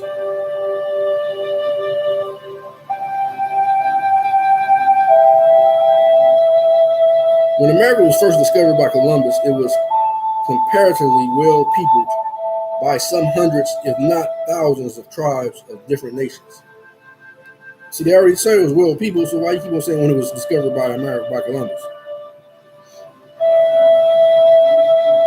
From the coast opposite Kamashitaka to Hudson Bay, their numbers was not been known, therefore neither can they be known at this day. But to form some general idea of them, by reasoning on the subject, we will give numbers of the nations that have come to our knowledge at different times. And then they go by I'm gonna try not to mess up these names. I might just spell them. Let's see. Akamsians, Arawatos, Asinis, Arathapescus, Aveos, Abenakius. They're talking about all these people, the 12 tribes. Amalis, Ashanaboyos, Agonis, Arkansas, Ioki, Iois, Izopix, Aranesius, Appalachius, Abacus, Aquili, Apisos, Adiax, Akamax, Akatronex, Amdustes, and Alaska, Palmatax, Alabamans, Akuakes,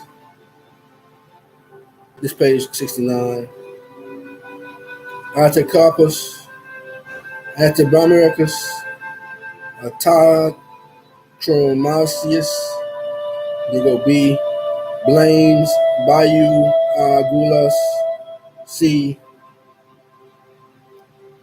but also, Blackfoots are in there too. Chakas or flatheads, Cutawomans, Chaka hominins, Chiquias, Chesapeake, Co, Nasiadogos, Chalos, Capamax, Corias,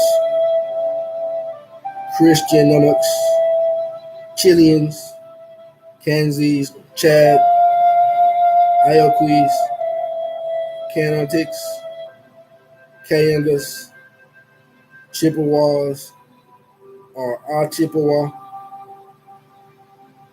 Connies, Cherokees, Chickasaws, Chattawabbas, Choctaws, Creeks, Chahakanugas, Chihakanessans, Kansas, Chittamachans, Kayanatis, Chatots, Chaki, Kumas are red, Elah fish, Chakiwagas are Ashakas, Chado Quanix, Conestoges, Congruegos, Cherry-Niggas, Chapunish, or Pierced Nose Indians,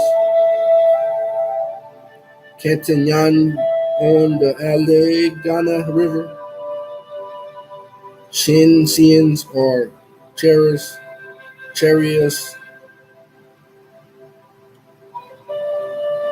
Crusaders, Kawatas, Kutuas, Chukawas, Kalapisas, Casitas, Conchias, D, Delawares, Dog Rib Indians, E, Erics, F, Foxes, G, Grand Eox, Cockles, Ganawus, Hassanjangas, Harians, Hamus, I, Arakus, Illinois, Latins, Naboas, Lois, K, Kakintons, Cassicoiskis, Kiliskanoks, Kickapus, Capus, Canatinas, Cans, L, Linelopus, Lilinopus, Linnaeus, M, Les Punas M, Minaturis, Mina, Canton, or People of the Lakes, Mantes, Machecons, excuse me for this mispronouncing, but you may know what I'm talking about. If not, you can get this book and read it yourself. Mehelkinons, Moonsays, Manahawks, Melatakes, Monachans, now Tuscaras, added to the Five Nations in 1712. Manadins, Manapians, Musketeers, and plus it's kind of light too. Okay. put it up this. See.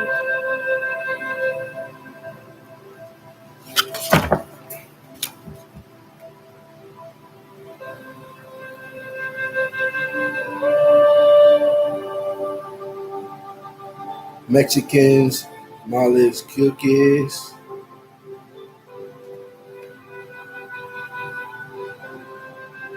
Misages, Missouris, Mohos or Mohawks, Mingos, Mohawkins, Minions, Minoanese, Misakantas are a nation of fire.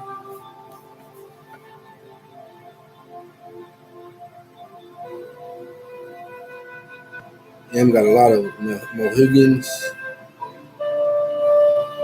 I'm not skip over some. Let's read. And it's Nashamas, Narragasets, Notaways, Notacoques, Natchez, Nantacando, Nipishins, Oman,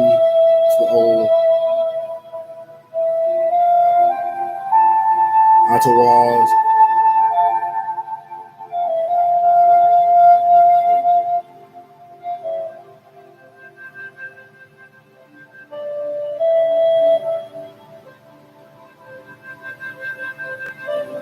Alright. Got most of them. Alright, then I got some whole other pay.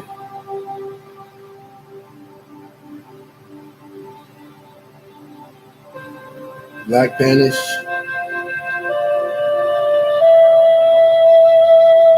Pawnees, Pomptons, Powhatans,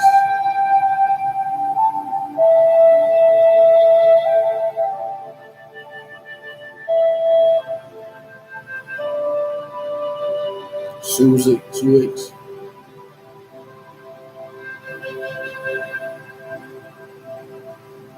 Tomies, Tonicos, Diox,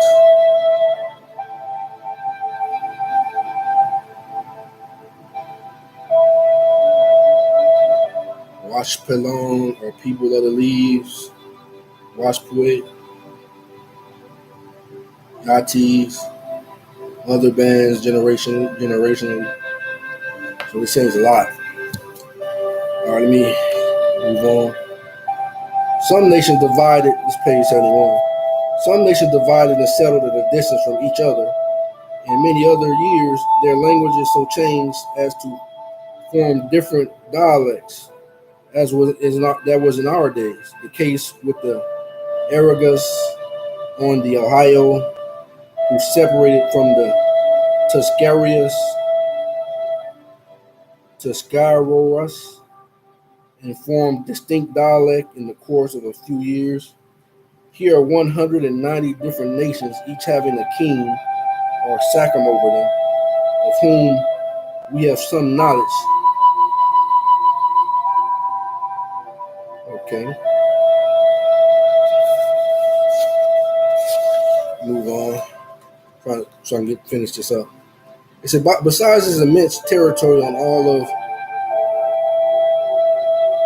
there are some Indians to be found. The country from New Mexico, west to South Seas, which is yet in a state of nature and abounds in Indian nations, must be added to the vast amount as more than equal to all the rest.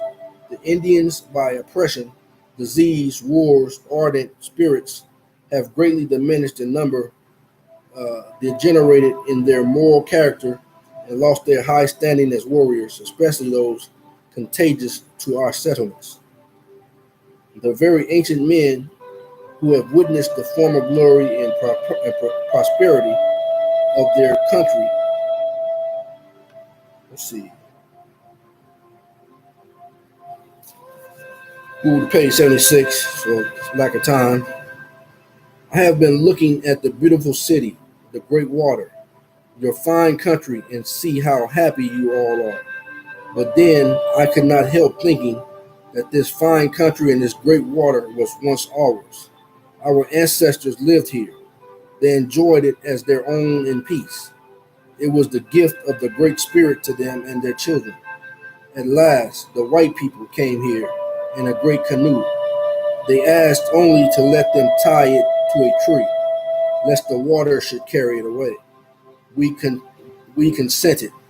They said some of their people were sick and they asked permission to land them and put them under the shade of the trees. The ice then came and they could not get away.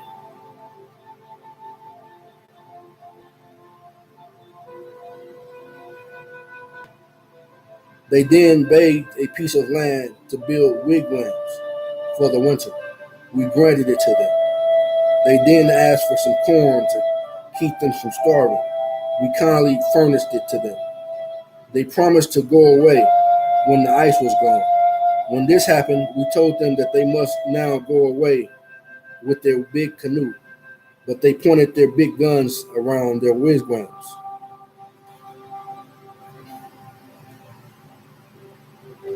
and said they would stay there, and we could not make them go away. Afterwards, more came. They brought their spirituous and intoxicating liquors with them, of which the Indian became very fond. They persuaded us to sell them some land. Finally, they drove us back from the time to time into the wilderness, far from the water and the fish and the oysters. They have destroyed the game. Our people have wasted away, and now we live miserable and wretched. And while you are enjoying our fine and beautiful country, this makes me sorrow. Brother, I cannot help it. But to proceed, the color of the Indians, generally speaking, was red, brown, or copper colored, differing according to a climate high or low. Brown. They are universally attached to their color, to take every means in his power to increase it, preferring it to the white. They give a name to the white people which is highly contemptuous. It is that of the heterogeneous animal. Sometimes, when they aim at greater severity, that of the of cursed people. The hotter or colder the country is, where the Indians have long resided, the greater proportions have they of white or red color. This is asserted by Adair from personal experience. He has compared the Chattanooga Indian with the Chickasaw and found them fairer.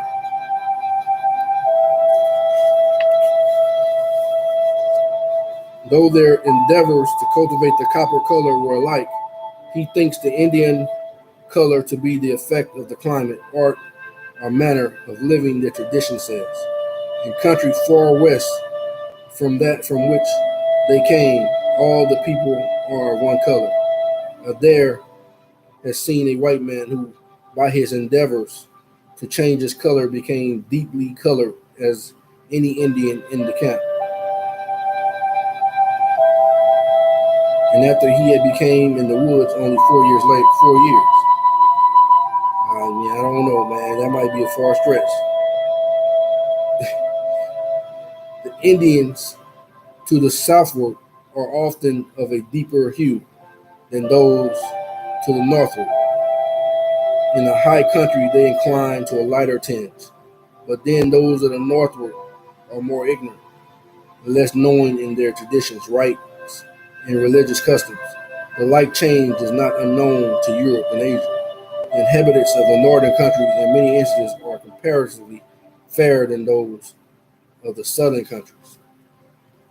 It is a matter of fact proved by most historical accounts that the Indians at our first acquaintance with with them generally manifested themselves kind, hospitable, and generous to the Europeans, so long as they were treated with humanity. But when they were from a thirst of gain overreached on every occasion, their friends and relatives treacherously entrapped and carried away to be sold as slaves, themselves injuriously oppressed, deceived, and driven from their lawful and native possessions. What ought to have been expected, but inveterate enmity, hereditary animosity, and a spirit of perpetual revenge, to whom should be attributed the evil passions, cruel practices, and vicious habits to which they are now changed. But to those who first set them the example, laid the foundation, and then furnished the continual means for propagating and supporting the evil.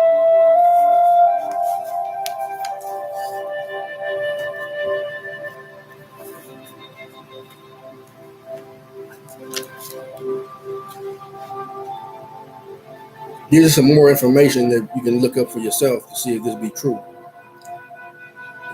This was just a thought I had put down at one time. So this is a term of endearment that many consider being down. This is so many things have been taken away from the Israelite, the so-called Indian, the so-called African American, the so-called Negro, the so-called Mexican, the so-called all these terms, the so-called Moor, all these terms that have been given to them by the so-called oppressor or the Romans, as people put it that way. It says, so even though they gave us that term black or Negro or colored, the term black has become a term of endearment.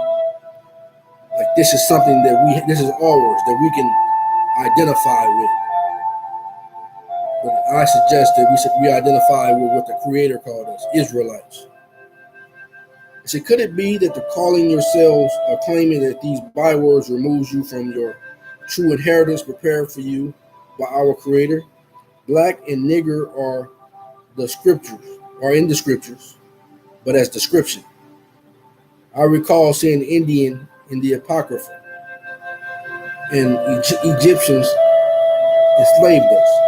Moor is a term created by the Romans.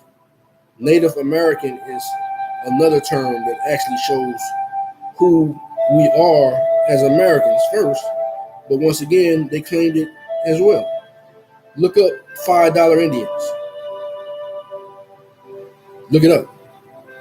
That's a term I did not know at one time, but I think, if I'm not mistaken, I don't know Dane Calloway, but Dane Calloway was somebody who first brought that to my attention.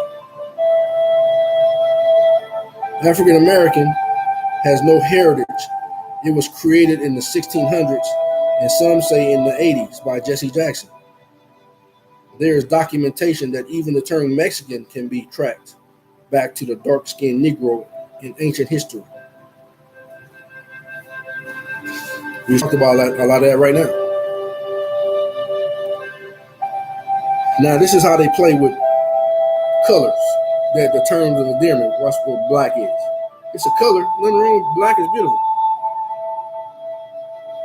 Black Law Dictionary. Black, color. What is color? See, this is why they want you to be black. An appearance, semblance, or simulacrum as distinguished from that which is real. So they want you to say that Black Lives Matter because being black, you don't exist. You're not real. That's why they can do you like that. In their mind, if you just want to be black. A prima facie or apparent right. A prima facie or apparent right, hence a deceptive appearance, a possible assumption, assumed ulterior, canceling a lack of reality, concealing a lack of reality. That's why they created it, to make you gladly accept it, because it's not reality. It's concealed who you really are. That's not who you are. You're not a black person, a black man, a black woman. But you gained that as a term of endearment in the hood. A disguise or pretext. The word also means dark color of the skin, showing the presence of a Negro blood. Hence, it is equivalent to African descent or parentage. See, but we're not all Africans. We do have brethren that are in Africa, but most of us, as we just read, we from here. We from the tribe of Joseph.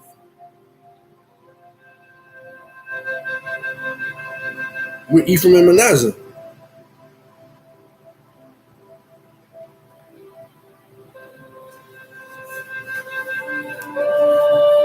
Etymology Dictionary online. African American.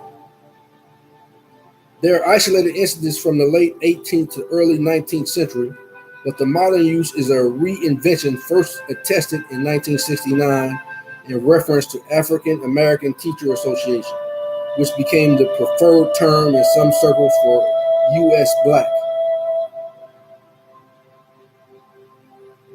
Noun or adjective.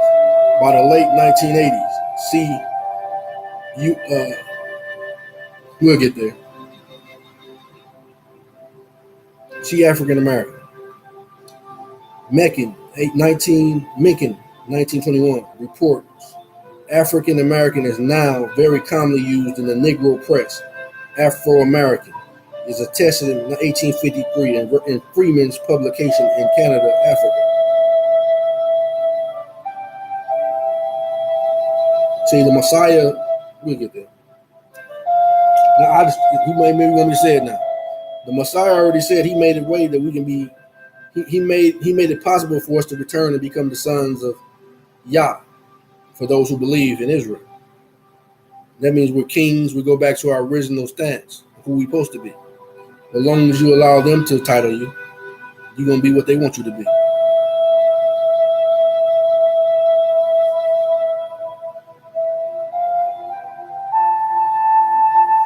Moor, now, North African Berber, one of the race dwelling in Barbary, late 14th century.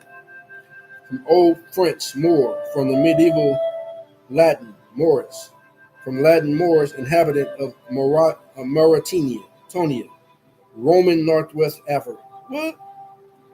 Roman Northwest Africa. Is there such thing as a Roman Northwest Africa?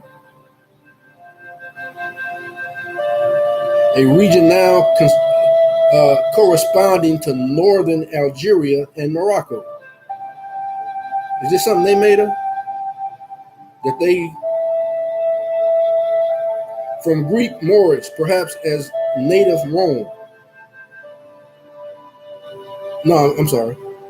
Perhaps as native name. Or else cognate with Moros, black. But this adjective only appears in late Greek and may as well be from the people's name as the reverse. Also applied to the Arabic conquerors of Spain, being a dark people in relation to Europeans. Their name in the Middle Ages was synonymous for Negro. Later, 16th century to 17th century, being the nearest Muslims to the Western Europe, it was used indiscriminately of Muslims, Persians, Arabs, etc., but especially those in India. Because they also say some Moors are said to be Indians. But they can interplay those things because the Israelites are the Indians, as they say. So they can interplay with all these names and play games with them, but you can't play games with Israelite because there's only one people, the 12 tribes. And the Most High backs that. 1828, Webster's Dictionary, Moor, noun, dark, obscure, a native of the northern coast of Africa, called by the Romans from the color of the people. Called by the Romans from the color of the people. Mauritania, the country of dark complexioned people. The same country is now called Morocco, Tunis, Algiers, etc. Etymology Dictionary, Chicano, noun, person of Mexican heritage in the U.S. 1947, from Mexican Spanish, dialectual pronunciation of Mexicano, Mexican, with loss of initial unaccented syllable, Barnhart, said to have been in use among Mexican American from 1911, probably influenced by Spanish chico, boy, which is also used as a nickname. The adjective is English, is attested by 1967. Feminine form is Chicana. Byword, in. It's Etymology Dictionary, byword. Also, byword, late Old English byword, proverb, word, or phrase used pro, pro proverbially, proverbially, proverbially, see, by plus word. Now, formed on the model of Latin proverbium or Greek proverbium, meaning something that has been proverbial, usually in satirical or bad sense. Basically, this will be a joke. That's what all these words that they gave us mean. You a joke, it's a byword. You don't exist. It's from 1530s. Byword, epithet, noun. A characterizing word or phrase accompanying or occurring in place of the name of a person or thing. A disparaging or abusive word or phrase. A part of taxonomic name identifying a subordinate unit within a genus. Definition of genus. 1. A class, kind, or group marked by common characteristics or by one common characteristic. Specifically, a category of biological classification ranking between the family and the species comprising structurally or phylogenetically, see phylogenetic sense. 2. Related species or an isolated species exhibiting unusual differentiations and being designated by a Latin or Latinized capitalized singular noun. 2. A class of objects divided into several subordinate species. Phylogenetic, adjective, of or relating to the phylogeny, phylogeny, based on natural evaluationary relationships acquired in the course of phylogenic development. Racial. Definition of phylogeny. The evaluationary history of kind of organism. The evaluation of genetically related group of organisms, as distinguished from the development of the individual or organism. 3. The history or course of the development of something, such as a word or custom. Synonyms: bracket, category, class, classification, division, family, grade, group, kind, league, order, ranks, rubric, set, species, tier, type. Racial objective. Definition of racial. Of, relating to, or based on a race, racial minority, existing or occurring between races, racial equality. Synonym plus antonym for racial. Synonyms: ethnic, ethnical, tribal. Antonyms: non-racial. Race. This is what 1828 Webster Dictionary says about race, and this is what the scripture says about who we are. Scripture says we are the greatest nation created. The Most High said we're the greatest nation that He created. Matter of fact, we're the only nation that He recognizes. Because all the promises was given to us, but you want to be something else. Race, noun, Latin radix, and radius having the same original, thus words coincides. See, they're out there shooting, popping, whatever they're doing. This kind of, you ever heard of gang stalking? Whenever you start telling the truth, that's what Esau do. And I'm not one to always worry, Esau. I'm not one to do that all the time.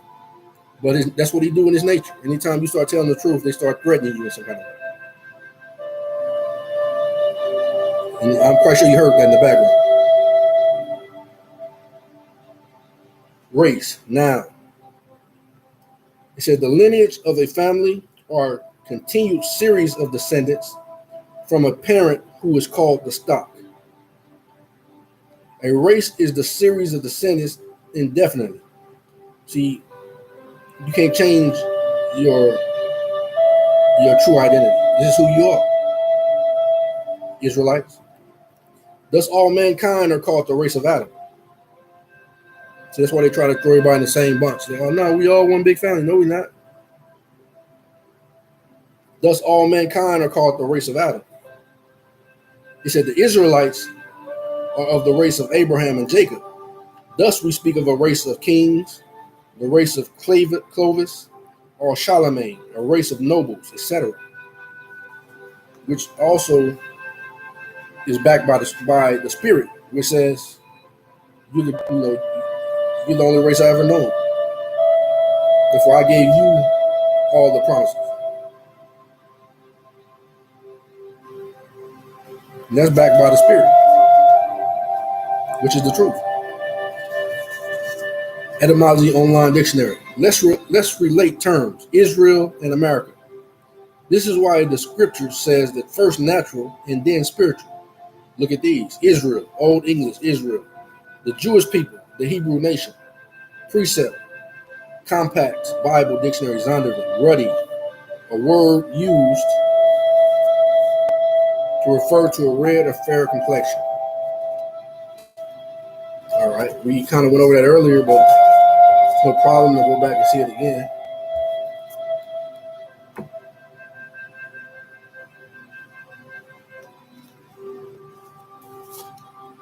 That's ruddy red.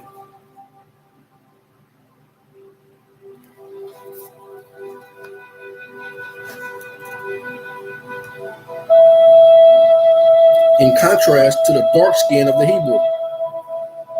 That's in the Zondervan Compact Dictionary. Also, I have other books that say the same thing. Say that in contrast to say the Hebrews are initially dark-skinned people. That's the tree, the root, the dark skin.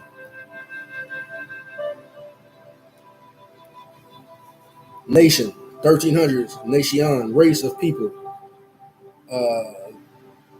large group of people with common ancestry, language from Old French, nation, birth, rank, descendants, relatives, country, homeland, and directly from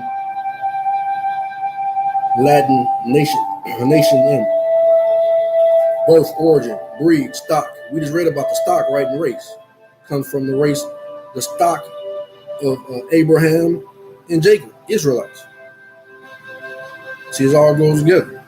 Kind, species, race of people, tribe, literally, that which has been born from natus, past participle of nasi, be born, Old Latin nasi, from pi root.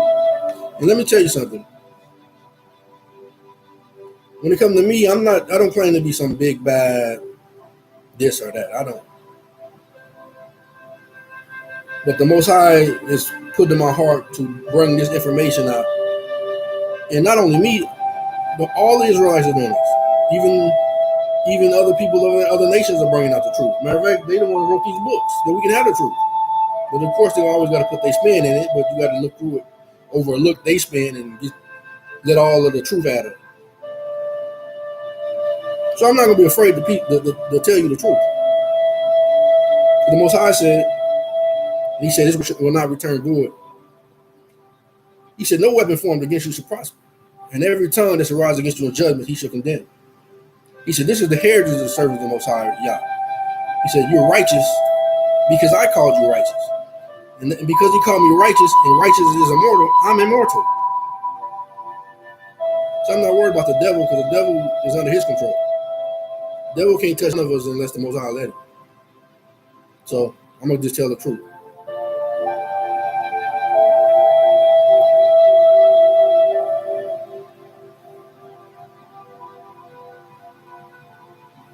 And that which is born, past plural of Rasi, be born, and Pyru, gene, give birth, beget, with derivative referring to procreation and familial and tribal groups. The word, tribal groups. The word is used in a broad sense, a race of people on the aggregation of persons of the same ethnic family and speaking the same language, also in the narrow sense. See, we've been a destroyed people. We've been taken, all our language and everything has been taken away from us. but he's bringing us back to his fold for those who believe.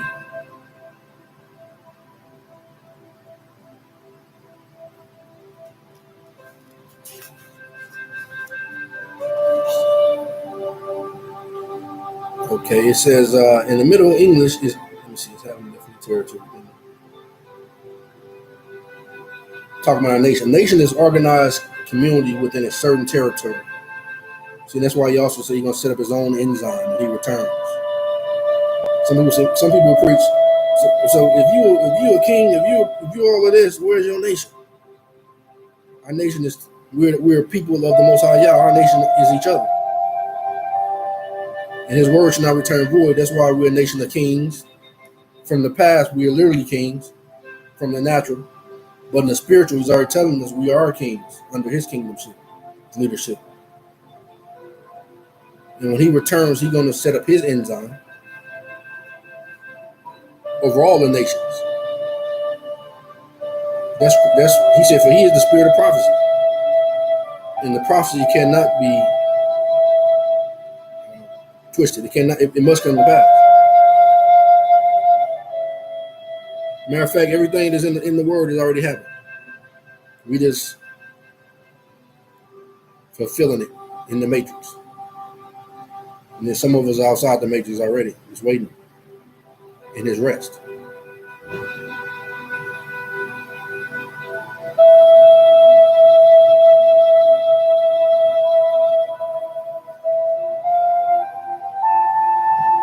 If you believe, for all things is possible for those who believe. Nationality, 1960, separate existence as a nation, national unity and integrity, from national plus ity, and some usages perhaps from French national right, as fact of belonging to or being a citizen of a particular state from 1828, gradually shading into the race ethnicity, meaning a racial or ethnic group, is by 1832 related to nationalites. Back to Israel, Old English Israel, the Jewish people, the Hebrew nation, from the Latin Israel, from Greek, from Hebrew Israel, he that striveth with Yah. Genesis 32:28, symbolic proper name conferred on Jacob and extended to his descendants. From Sarah, he fought, contended plus El, God. As the name of the independent Jewish state in the Middle East, it is attested from 1948. Compare Israeli, Israelite. Israelite now, mid-14th centuries, a Jew, one of the people of ancient Israel, a descendant of Israel or Jacob. Come with the 12 tribes. From Latin Israelite, from Greek Israelites, from Israel, see Israel. Now Israeli, now citizen of the state of Israel, 1948. From Israel plus Hebrew, national designation, suffix I. Also used in English as the adjective, 1948. It distinguishes the citizens of the modern state from the ancient people who had been known in English since 14th century as Israelites. See Israelite. See, it tells you there, it's etymology on the dictionary, that if you start with the natural,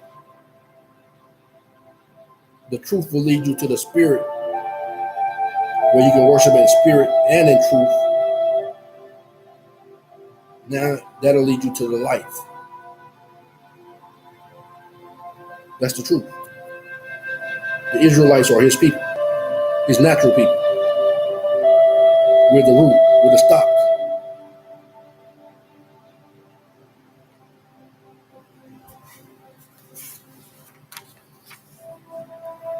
Now let's go to some scriptures.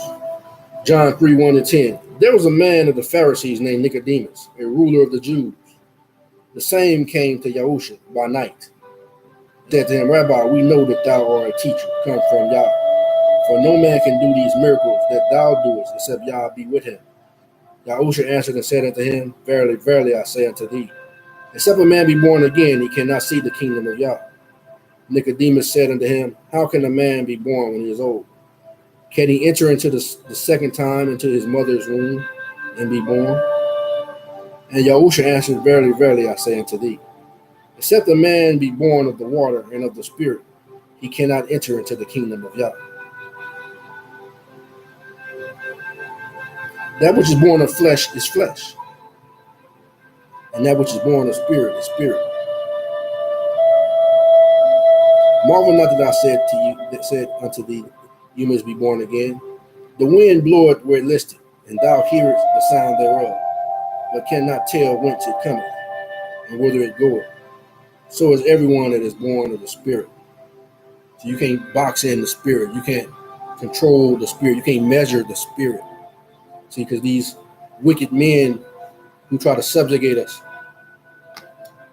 they use programs like targeted individuals to see and to measure through their technology, their fallen angel technology, to try to measure and see and try to box us in.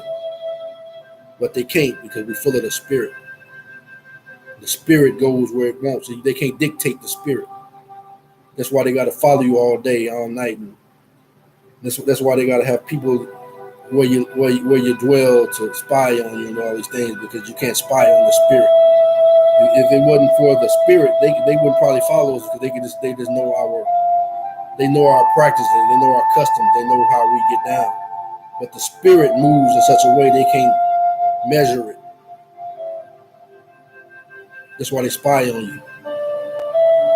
That's why they do what they do, because they can't measure the Spirit of the Most High that's in you. Have you not known that the Spirit of Yah is in you? For you are the temple of the Most High Yah.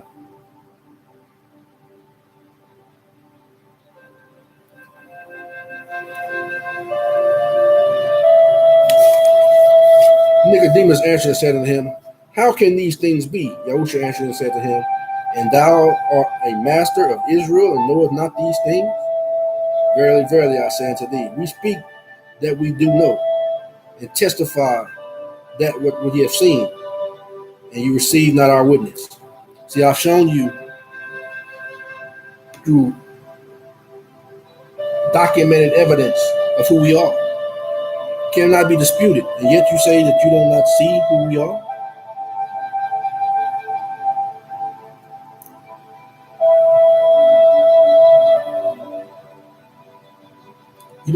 You not receive our witness? All these great witnesses that prove who we are and who we are in this land? If I have told you earthly things and you believe me not, how should you believe if I tell you heavenly things? Like I'm immortal. How you gonna believe that?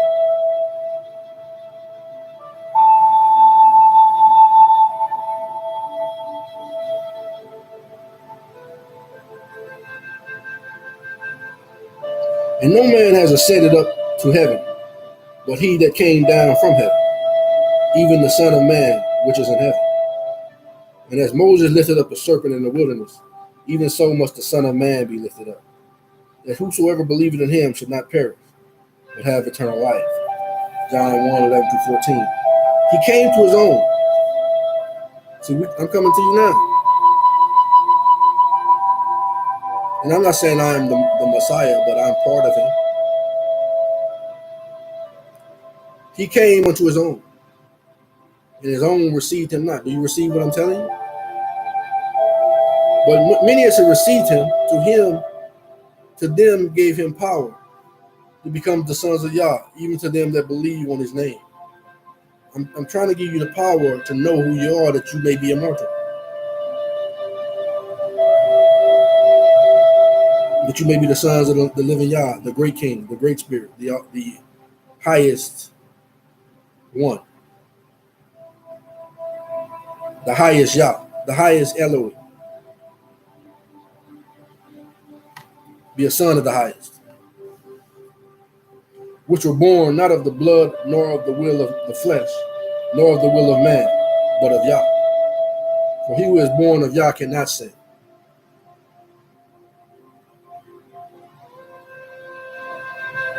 And the Word was made flesh and dwelt among us, and we beheld his glory, the glory as of the only begotten of the Father, full of grace and truth. Romans 9, 1-15. I say the truth in Messiah. I lie not. My conscience also bearing me witness in the Holy Ghost, that I have great heaviness and continual sorrow from my heart, in my heart.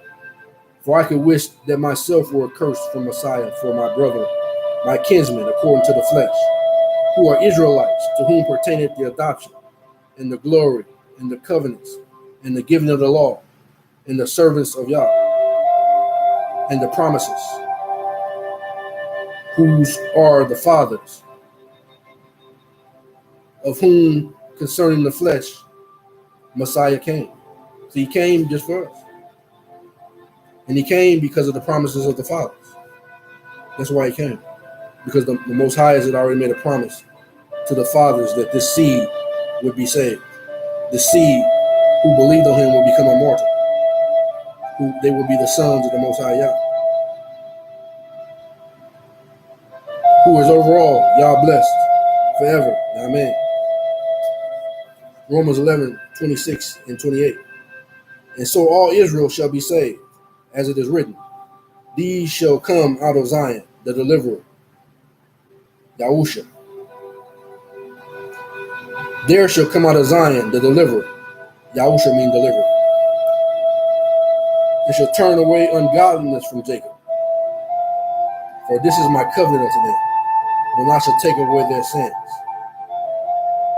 As concerning the gospel, they are enemies for your sakes. You Gentiles who don't believe, the church goers, the enemies for your sake. But as touching the election, they are beloved for the Father's sakes. See, that's why he said he came in the flesh for the Father's sakes. And what flesh did he come in? The copper color, the bronze, the bronze burnt as in the fire. He came in a people that is his own, his true identity. He came as the so-called black man, African American, as they call him, but he's really an Israelite. Matter of fact, he's the Lion of the tribe of Judah. But as touching the election, they are beloved for the Father's sake. Romans 10, 1-4. Brethren, my heart desire and prayer to Yah for Israel is that they might be saved. For I bear them record that they have a zeal of Yah, but not according to knowledge. For they being ignorant of Yah's righteousness, and going about to establish their own righteousness, have not submitted themselves unto the righteousness of Yah. So you're going around establishing your own righteousness. You complain about being subjugated. You complain about being mistreated, but yet you would not do judgment. Just being led by the Spirit. You will not do judgment, for Yah loves judgment. You call yourself Negroes, blacks, African American, Mexicans, and all these different things that they call you, which are bywords, making fun of you. But you hold on to those things as terms of endearment. Then you get on social media and you philosophize your ignorance based on what they've told you. You raise yourself up above the word. You raise yourself up above all that is called your Antichrist. Because you raise yourself up above all that is called God. He called you Israelites, but you want to be something else. Then in another place he says, okay, we'll call on your idols and let them save you in your time of tribulation.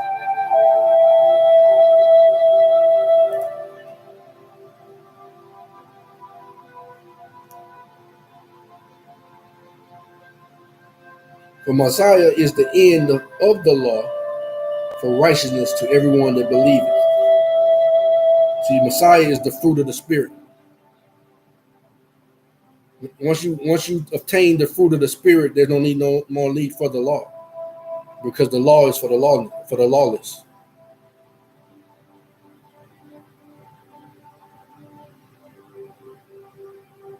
You don't have to sacrifice animals and things anymore, because he already was a living sacrifice. He was a lamb slain from the foundation of the world. But yet you still must keep the law, statutes, and commandments. Whereas it is said in Ecclesiastes. For this is the whole purpose of man, to believe in Yah and keep his commandments. And he said, this is the true word, to believe on him who he has sent.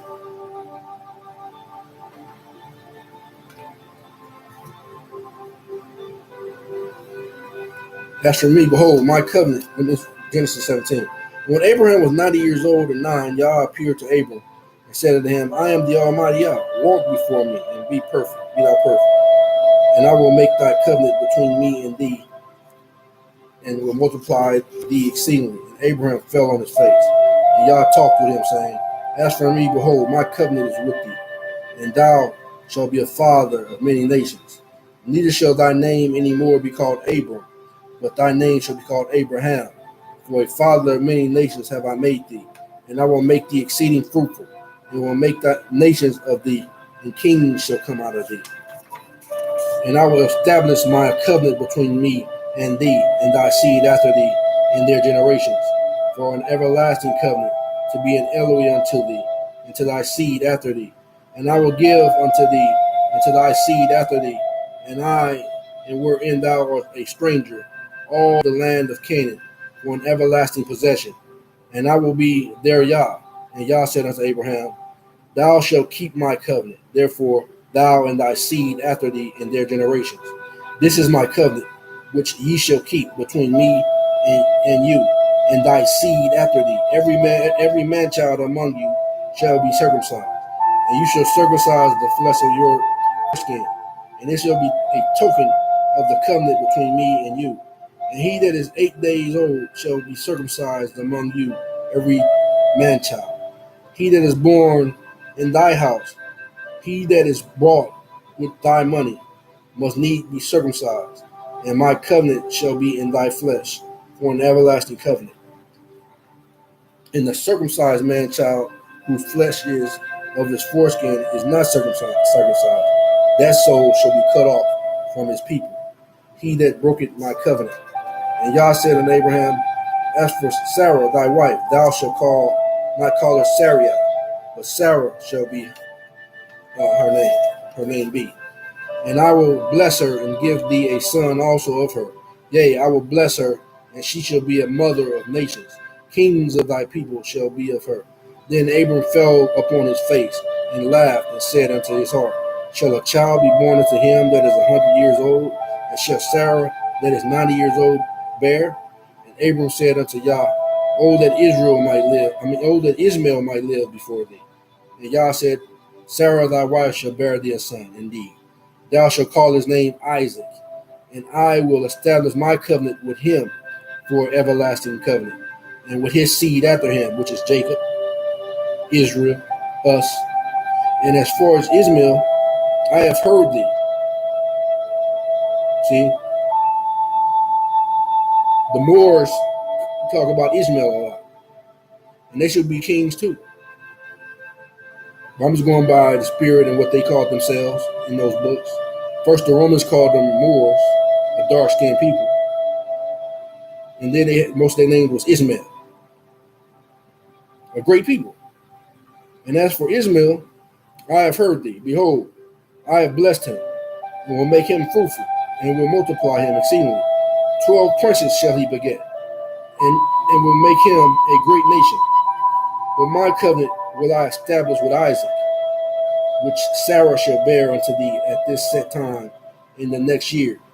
And he left off talking with him, and Yah went up from Abraham.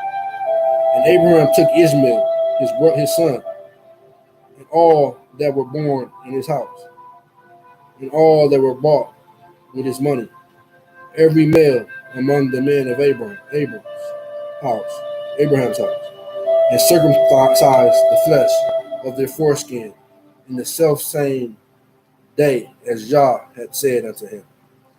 And Abraham was 90 years old and 9 when he was circumcised in the flesh of his foreskin. And Ishmael his son was 13 years old when he was circumcised in the flesh of his foreskin. In the selfsame day was Abraham circumcised, and Ishmael his son, and all the men of his house born in the house and bought with money of the stranger were circumcised with him. Galatians 3:14-29. That the blessings of Abraham might come on the Gentiles through Yahushua Messiah, that we might receive the promise of the Spirit through faith.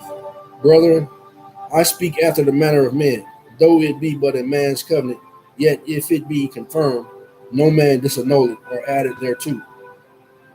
Now to Abraham and his seed were the promises made. And it said seeds, it said seed. Israel. Now to Abraham and his seed were the promises made. He said not, and to the seeds as of many, but as one, and to thy seed, which is Christ. This I say, that the government that was confirmed before of Yah in Messiah, the law, which was 430 years after, cannot disannul, that it should make the promises of Yah none effect. Precept, Romans 9:4. Who are Israelites, to whom pertaineth the adoption, and the glory, and the covenants, and the giving of the law, and the service of Yah, and the promises. Matthew 15:24. But he answered and said, I am not sent but unto the lost sheep of the house of Israel. Matthew 10:5-6. These 12 Yahushua sent forth and commanded them, saying, Go not into the way of the Gentile, and into any city of the Samaritans, enter ye not. Go rather into the sheep of the house of Israel. John 8:48-49. Then answered the Jews and said unto him, Say we not well that thou art a Samaritan and has a devil? So they called the Messiah a Samaritan. He did deny it either, because the Samaritans are also Jacob is their father, but they've gone astray through idolatry and through things that taken them away from the Father. Then answered the Jews and said, see, this is the Gentile. One he sent away, and one he didn't answer. This wasn't nobody different. This was his own nation, because they even called him a Samaritan. Then this is John 8:48-49. But we know he's an Israelite of the tribe of Judah. Then answered the Jews and said unto him, Say we not well that thou art a Samaritan and hast a devil? Yahushua answered, I have not a devil, but I honor my Father, and you do dishonor me. 1 Samuel 12:22. For Yah will not forsake his people, for his great name's sake. He got a lot of great names.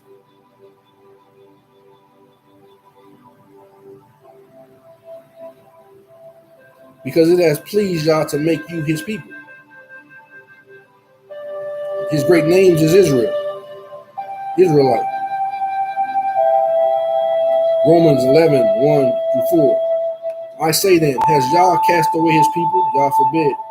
For I also am an Israelite of the seed of Abraham, of the tribe of Benjamin.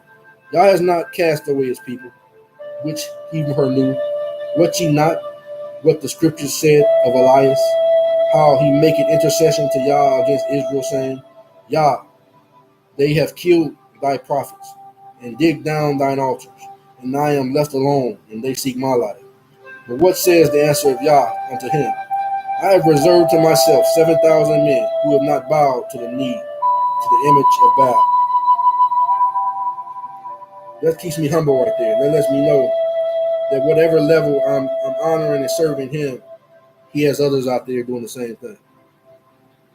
I'm not the only ones. John 7:35. Then said the Jews among themselves, Whither will he go, that we shall not find him? Will he go unto the dispersed amongst the Gentiles and teach the Gentiles? Romans 11:26-29. And so all Israel shall be saved, as it is written, Thou shalt come out of Zion, the deliverer, and shall turn away ungodliness from Jacob.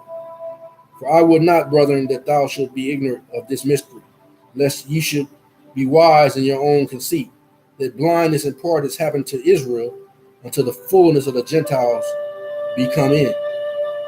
See, these Gentiles are also talking about us over here in these America. So we don't even know, most of us don't know who we are. We've taken on the ways of the heathen. We've been I keep forgetting that term, but we've taken on the ways of the heathen over here. We're doing Christmas, we're doing holidays and birthdays and all kind of things, and we argue about that man, he don't know what he's talking about. That was back then. The Most High don't look at that. Now, the Most High, he never changed. He's the same today, yesterday, and forever.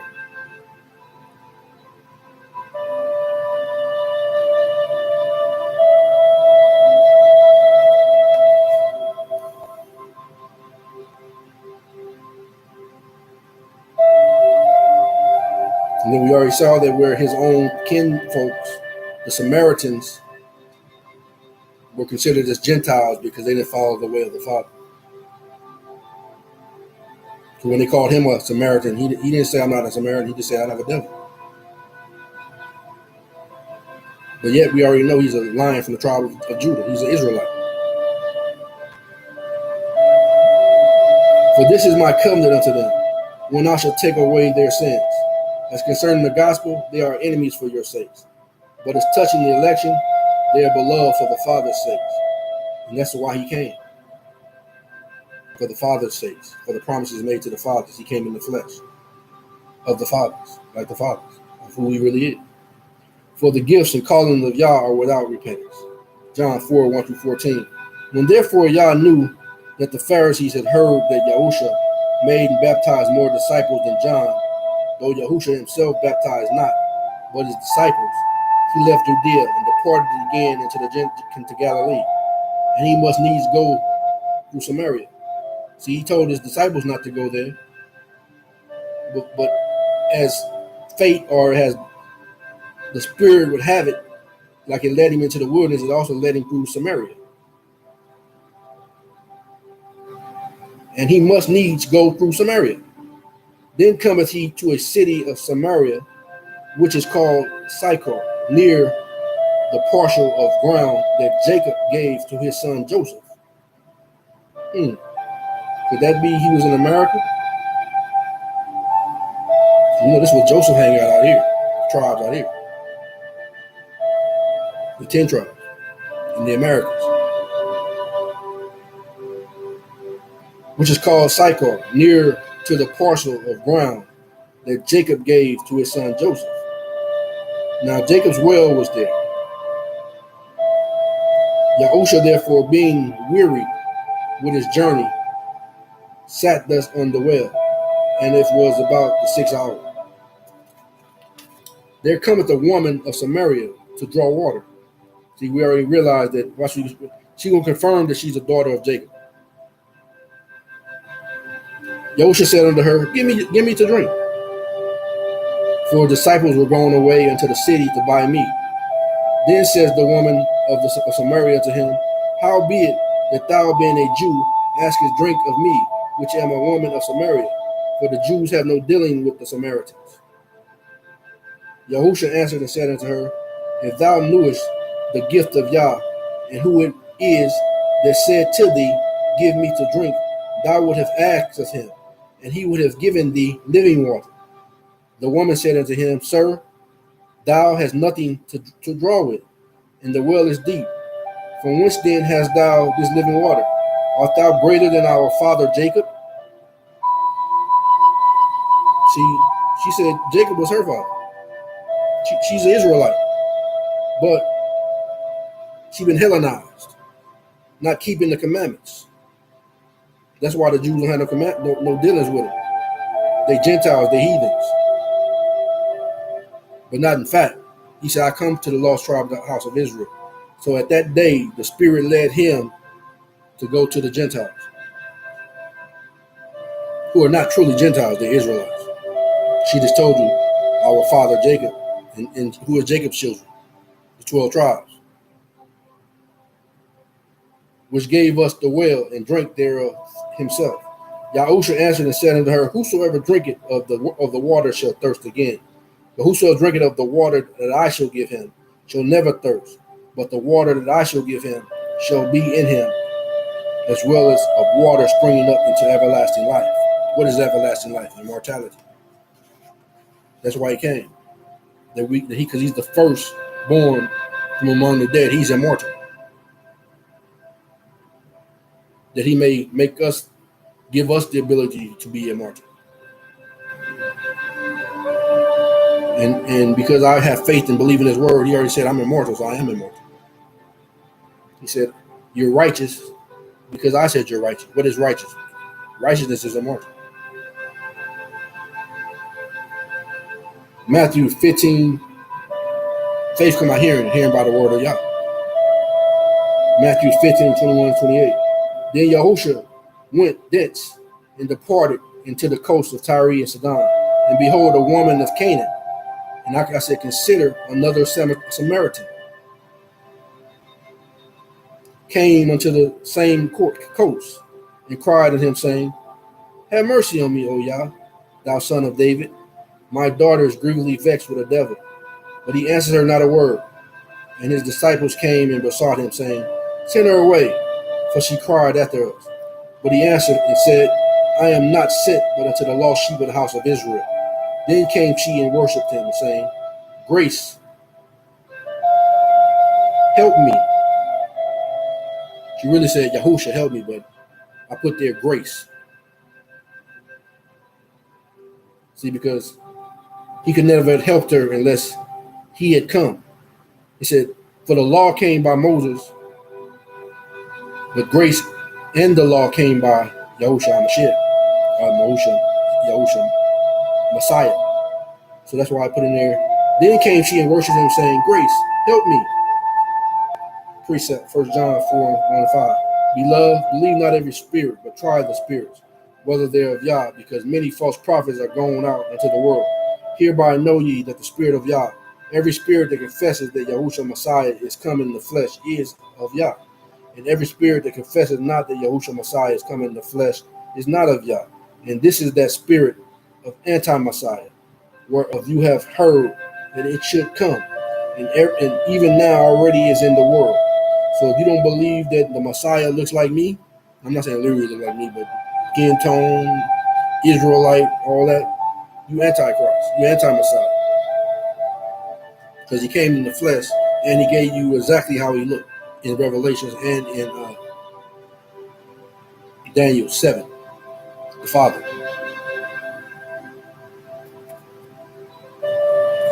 Ye are of Yah, little children, and have overcome them, because greater is he that is in you than he that is in the world. They are of the world, therefore speak they of the world. See, that's why a lot of people that can't see him, they speak of things of the world. And the world don't love him, the world hates him. But they of the world, so that's what they can see. And the world heareth them. That's why you got a lot of people on YouTube and Facebook's got all these viewers, because they speak of things of the world, and the world hears them. But there be few that hear the truth and accepts it. John 1:17. For the law was given by Moses, but grace and truth came by Yahushua Messiah. Back to Matthew 15, 21 to 28, verse 26. But he answered and said, If it is not meet to take the children's bread and to cast it to dogs. The children's bread are the promises to the Israelites. But he called her a dog because she's a heathen. She's an Israelite. Jacob is her father, but they worship all other kind of things. But this day, she chose, and she heard of this Messiah, this great king, the king of the Israelites, of the tribe of Judah. And she tested the spirit. She said, I'm going to go test this one because the other ones ain't working for me.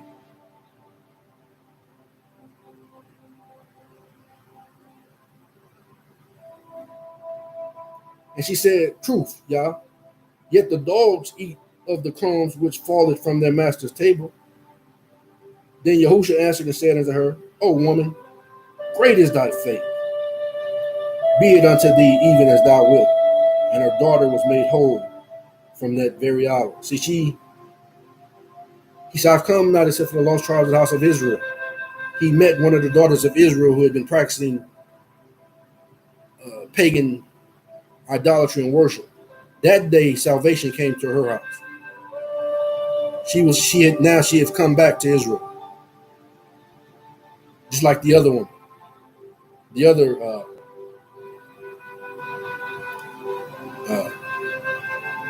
Sumerian one, who was an Israelite, but she didn't believe until that time when she met him.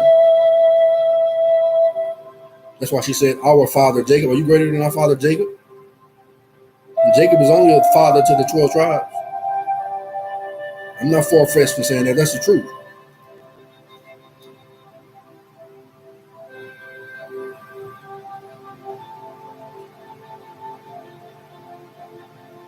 Amos 9:7-9. Are you not as the children of the Ethiopians unto me, O children of Israel? Says Yah. Have not I brought up Israel out of the land of Egypt, and the Philistines from Captor, and the Syrians from Ker? Behold, the eye of Yah Elo are upon the sinful kingdom, and I will destroy it from off the face of the earth, saving that I will not early destroy the house of Jacob, says Yah.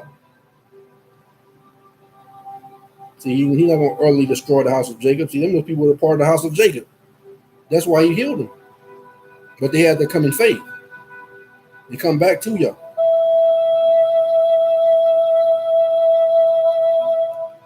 For lo, I will command and I will sift the house of Israel among all nations. See, there is a house of Israel among all nations who don't know who they are. They think they're part of that nation that they with. But the Israelites, like as corn is sifted in a sieve, yet shall not the least grain fall upon the earth. Not one Israelite will fall upon the earth if they come back to the law, statutes, and commandments. Etymology Online Dictionary, Ethiops. He's telling you that his righteous people, you got some in Africa and other places, and you got some here. We from both places. All places, actually. The way he sent us. That's why he sent us. To save those who are lost. Ethiops, noun, late 14th century, from Latin, Ethiops. Ethiopians, Negro, from Greek, Ethiops, long supposed in popular etymology. See all these different things they call us?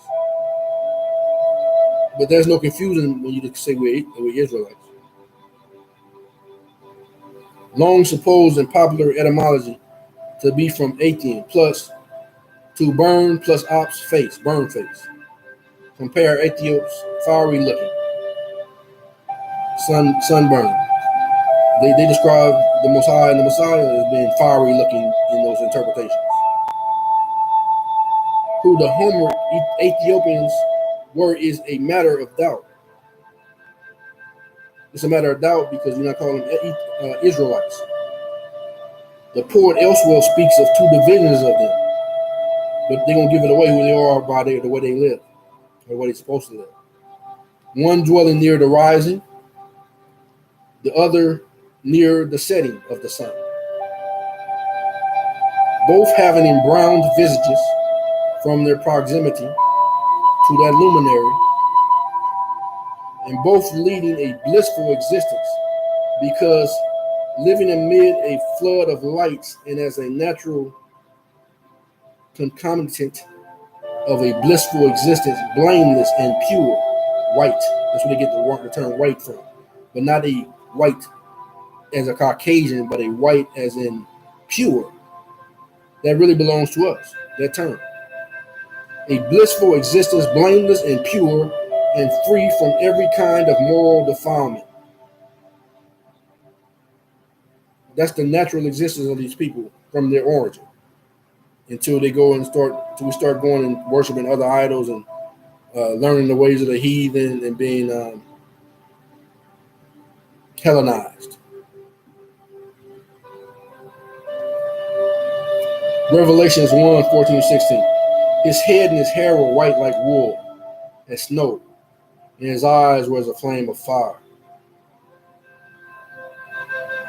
and his feet like a refined brass if they burned in a furnace, and his voice is at the sound of many waters. And he had his right hand 7 stars, and out of his mouth went a sharp two-edged sword, and his countenance was as the sun shining in his strength. Daniel 7:9.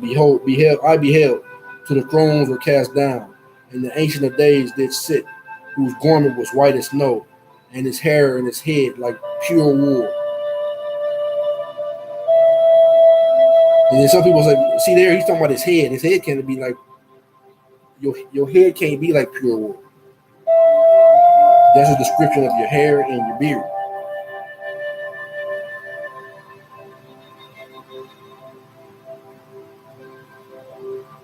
Then I looked up some from medicalhairprofessionals.com. Afro-textured hair terminology. In many post-Columbian Western societies, adjectives such as kinky, nappy, woolly, or spiraled have frequently been used to describe the natural Afro-textured hair. However, Afro-textured hair is often difficult to categorize because of the many different variations among the individual. Those variations include patterns, coils, springs, zigzags, S-curves. That's where they got that term S-curls. But it's S-curves. Pattern size, wide spring to chalk, density, sparse to dense, strand diameter, fine, medium, and wide. So you got some people that have, like they say, oh, you got Indian hair, But they come in all those textures. Cotton, woolly, spongy. Then free dictionary online, woolly head. Now, a Negro. His throne was like the fiery flame, and his wheels as burning fire. Revelations 5, 1-10.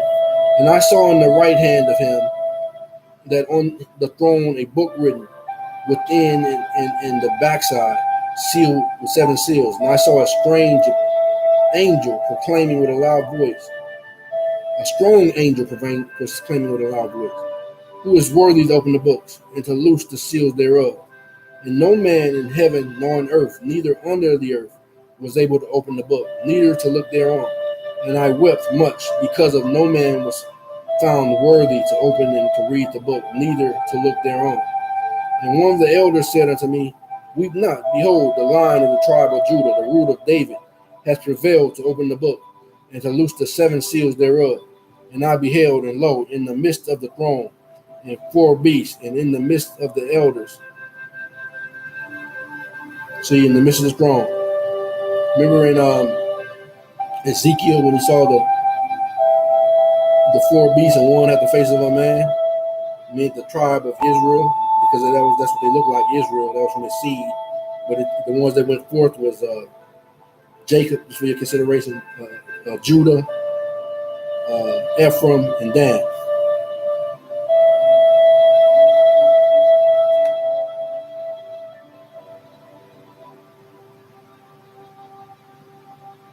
And they had been slain, having in the 4 beasts in the midst of the elders stood a lamb. See, that's what that 4 beasts are.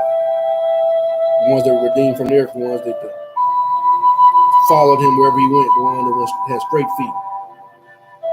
And I may not be able to get it in here now because there's lack of time, but in the Book of Mormon, it talks about how the Most High's ways are straight. He don't turn to the left or to the right. He stays straight. That's what straight street is.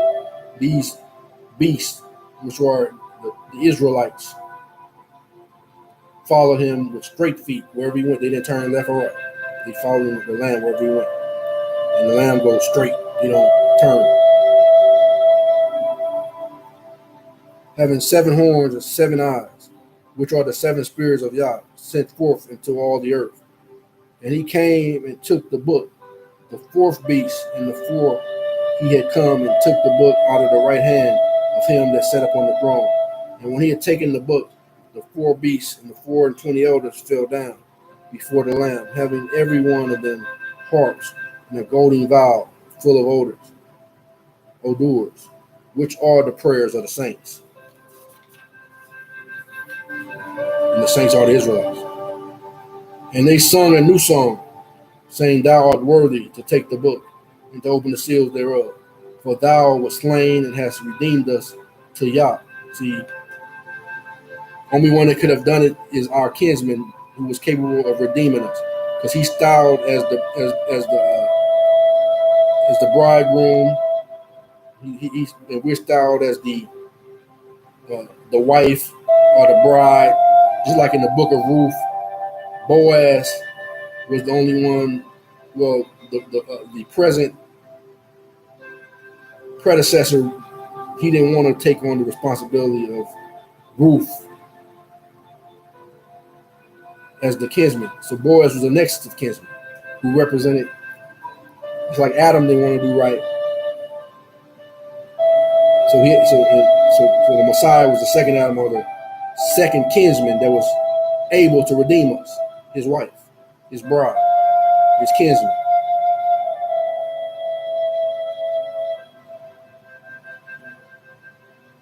And has redeemed us to Yah by the blood out of every kindred and tongue and people and nations. He's drawing his own Israelites out of all these peoples, all these kindreds, all these tongues, all these peoples, and all these nations. He's drawing his own people, his kinfolks, through his redemption.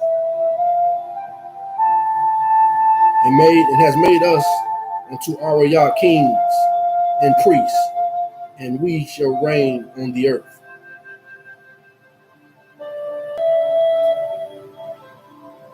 First Peter 1:19-23. But when the precious blood of Messiah, as of a lamb without blemish and without spot, who verily foreordained before the foundations of the world, but was manifest in these last times for you, who by him do believe in Yah, they raised him up from the dead and gave him glory, that your faith and hope might be in Yah, seeing you have purified your souls in obeying the truth through the Spirit unto unfeigned love of the brethren. See that you love one another with a pure heart fervently, being born again, not of the corruptible seed, but of the incorruptible, by the word of Yah, which liveth and abideth forever. Daniel 7:19-22. Then I would know that the truth of the fourth beast, which was diverse from all the others, exceeded dreadful, where teeth were of iron and his nails of brass, which devoured, breaking pieces, and stamped the residue with his feet, and of the 10 horns that were in his head, and of the others which came up, and before whom 3 fell, even of that horn that had eyes, a mouth that spake very great things, who looked was more stout than his fellows. I beheld, and the same horn made war with the saints, and prevailed against them, until the Ancient of Days came, and judgment was given to the saints of the Most High, that's the Israelites. And the time came that the saints possessed the kingdom. Deuteronomy 7:6-9. For thou art a holy people unto Yah, thy Elohim. To Yah, thy Elohim. Yah, thy Elohim, has chosen thee to be a special people unto himself, above all people that are upon the face of the earth. Yah did not set his love upon you, nor choose you because you were more in number than any people, for you were the fewest of all people. But because Yah loved you, and because he would keep the oath which he had sworn unto your fathers, has he Yah brought you out with a mighty hand and redeemed you out of that house of bondage, from the hand of the Pharaoh, king of Egypt. Know therefore that Yah, thy Elohim, he is Yah, the faithful Yah, which keepeth covenant, and mercy with them that love him, and keep his commandments to 1,000 generations. Deuteronomy 14:2. For thou art a holy people unto Yah, thy Elohim, and Yah has chosen thee to be a peculiar people unto himself, above all nations that are upon the earth. Isaiah 40:17-19. All nations before him are nothing, They are counted to him less than nothing in vanity. To whom then will you liken Yah? Or what likeness will you compare unto him? The workman melted a graven image, and the goldsmith spread it over with gold, and cast its silver chains.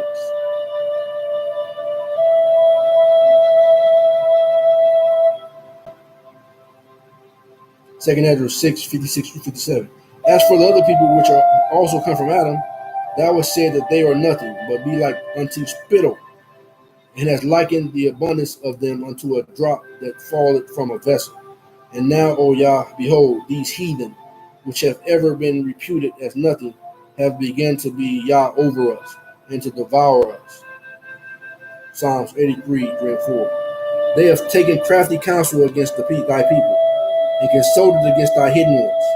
They have said, come, and let us cut them off from being a people, a nation, that the name of Israel may no more be in remembrance. Isaiah 9:6-7. For unto us a child is born, unto us a son is given.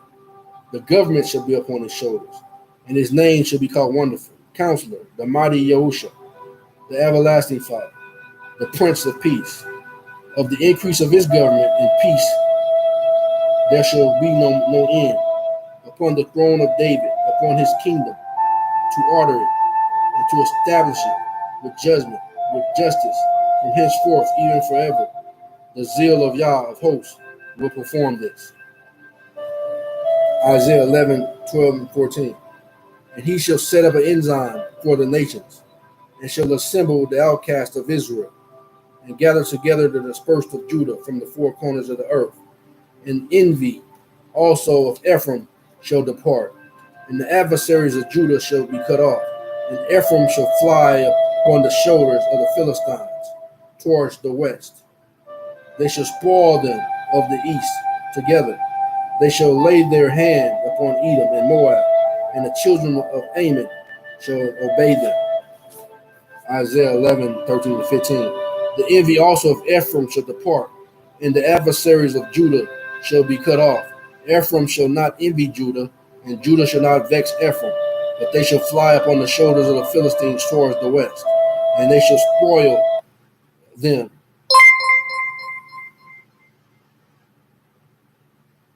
All right, that's someone is calling me, but I'm gonna continue. But they should fly upon the shoulders of the Philistines towards the west. They shall spoil them of the east together. They shall lay their hands upon Edom.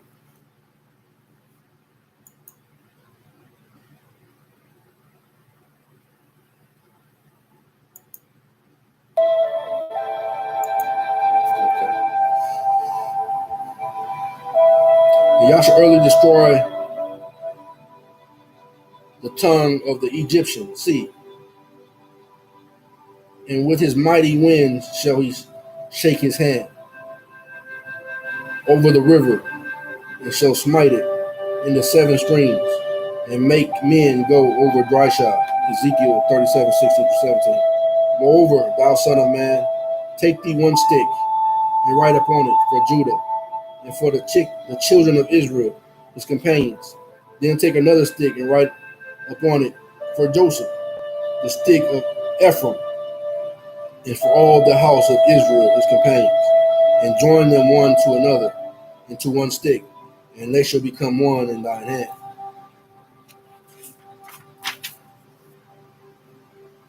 Webster's 1828 Dictionary. Origin. Noun. The first existence or beginning of anything, as the origin of Rome. In history, it is necessary, if practicable, to trace all events to their origin, fountain, source, cause, that from which anything primarily proceeds, that which gives existence or beginning. The apostasy is believed to have began the original moral evil. The origin of many of our customs is lost in antiquity. Nations, like individuals, are ambitious to trace their descent from an honorable origin. American, adjective pertaining to America.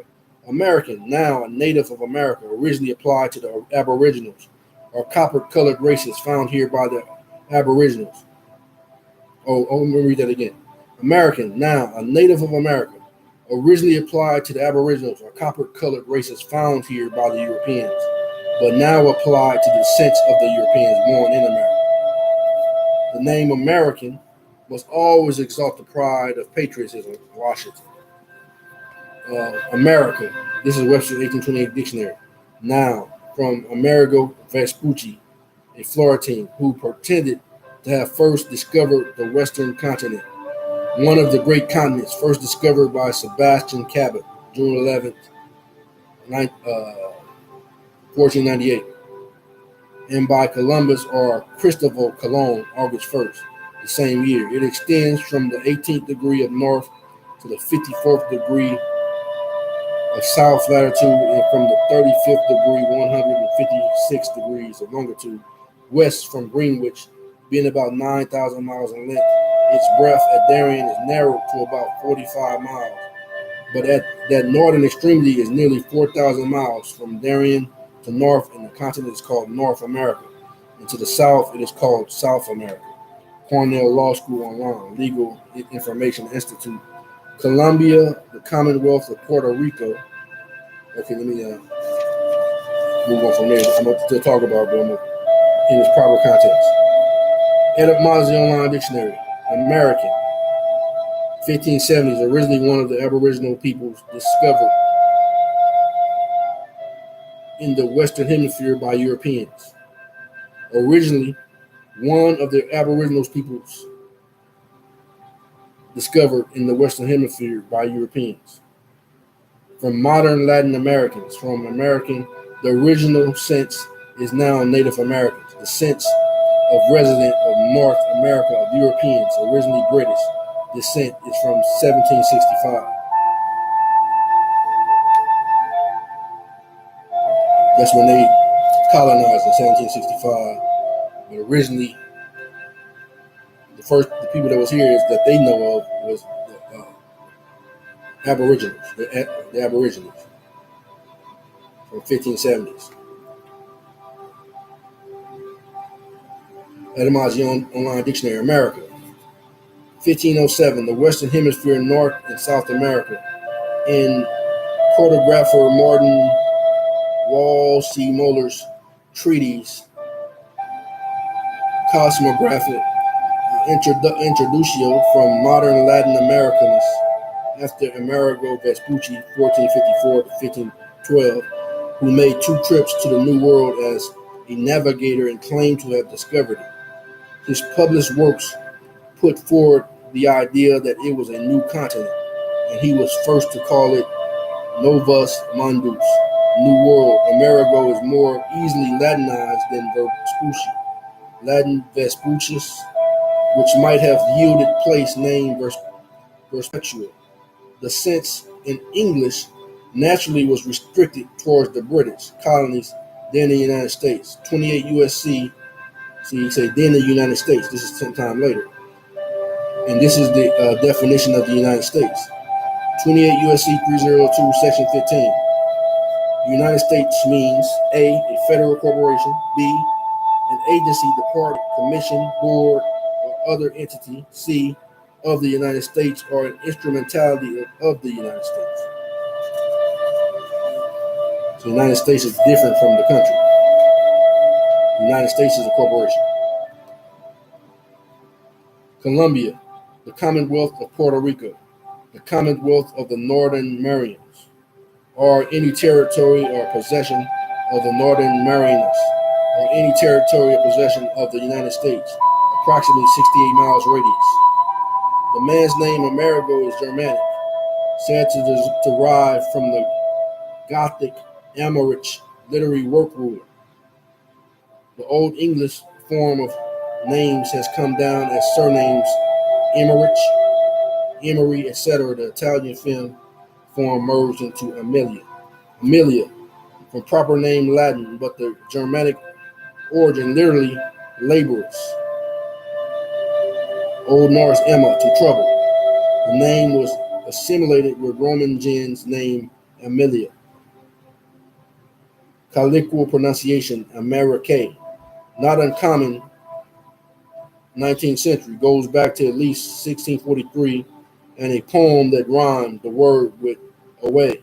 America, U.S. society viewed a racist viewed as racist, fascist, oppressive, etc., is attested from 1969, the spelling of Germanic, but may also suggest KKK. KKK, 1868, abbreviation of Ku Klux Klan. It is a thousand pities that the puny witticism of a few professional objectors should have the power to prevent, even for a year, the adoption of a name for our country. At present, we have clearly none. There should be no hesitation about Appalachia. Appalachia, culture. So they basically saying it should be called Appalachia. Cultural and geographical region of the inland eastern U.S. 1880s from the Appalachian Mountains, which are its core. Early Appalachia was proposed as a better name for the United States of America by Washington Irving in 1839, though he preferred Allegheny, and this may have been the coinage of the word "see America." In the first place, it is distinctive. America is not and can never be made so. We may legislate as much as we please and assume for our country whatever name we think right, but to use it will be no name to any purpose for which a name is needed, unless we can take it away from the region which empty it as presence.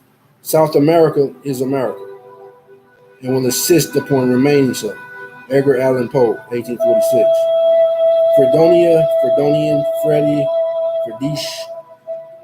These extraordinary words, which have been deservedly ridiculed here as well as England, were proposed some time ago and counted by 2 or 3 individuals as names for the territory and people of the United States. The general term America is now commonly understood, at least in all places where the English language is spoken, to mean an inhabitant of the United States. And they already told you the United States is a corporation. You consider that's what the NFL was trying to show you with all the Kaepernick bending of the knee, because basically and that's the United States, by pledging allegiance to the United States for consideration. Because like I said, I'm not a hypocrite. I use these, which is my right to use the corporation, just like any other corporation. But I don't have to pledge allegiance to it. And matter of fact, the powers that be has already said don't do that. And that's what they were trying to show you doing all these NFL things with Kaepernick and with beast mode, for the Raiders and all the time when he would never bend and kneel down to the flag. He would always, instead of standing and pledging allegiance, they would take a knee or sit down. That's a foreign corporation owned by a few. Now, like I said, it's not to be hypocritical, because like I said, we all use that corporation, but we don't have to pledge allegiance to it nor swear to it, because that's a religion. Most High said don't have no other gods before him.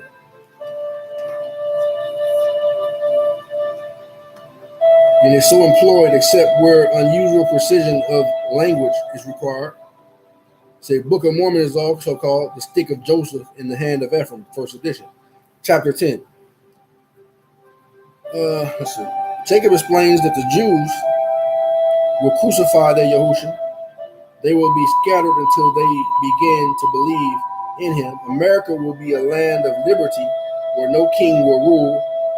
Reconcile yourselves to Yah and gain salvation through his grace. About 559 to 545 BC. And this is what I mean. All this stuff resonates with me. Even all the words that comes, like the book of Nephi and all that resonates with me. But what don't resonate with me is all these other men who they claim to have been brought all this stuff to you and all this. The word of Yah must come from the word of Yah. No, that's why I say his church is not made with hands, nor is it touched by any man. No man can claim to be the writer of his word being the source of the writing of his word. He's the source.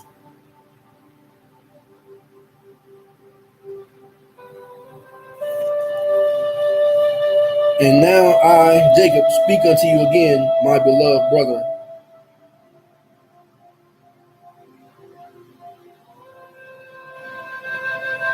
concerning this righteous branch of which I have spoken.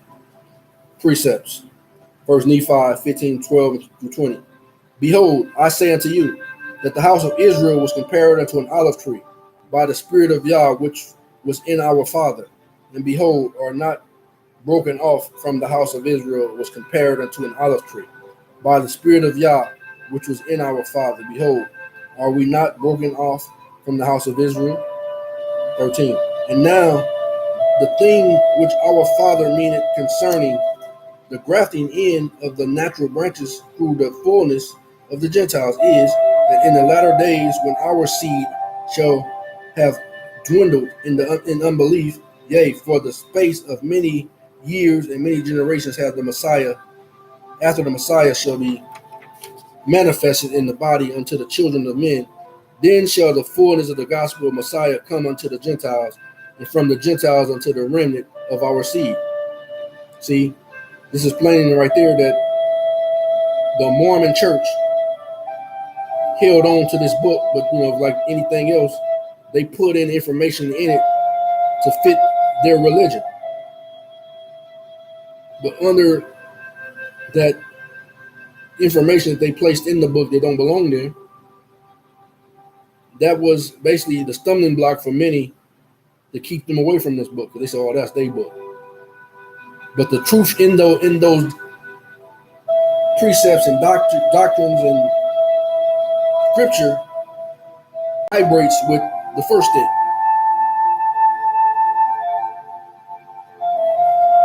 To bring proof that this is indeed the word of the Most High. And at that day shall the remnant of our seed know that are of the house of Israel, and that are the covenant people of Yah. And then shall they know and come to the knowledge of their forefathers, and also to the knowledge of the gospel of their Redeemer, which was ministered unto their fathers by him. Wherefore they shall come to the knowledge of their Redeemer in the very points of his doctrine. They may know how to come unto him and be saved. And then at that day will they not rejoice and give praise unto their salvation. Yea, at that day will they not come unto the true fold of Yah. Behold, I say unto you, yea, they shall be remembered again among the house of Israel. They shall be grafted in and begin being a natural branch of the olive tree unto the true olive tree.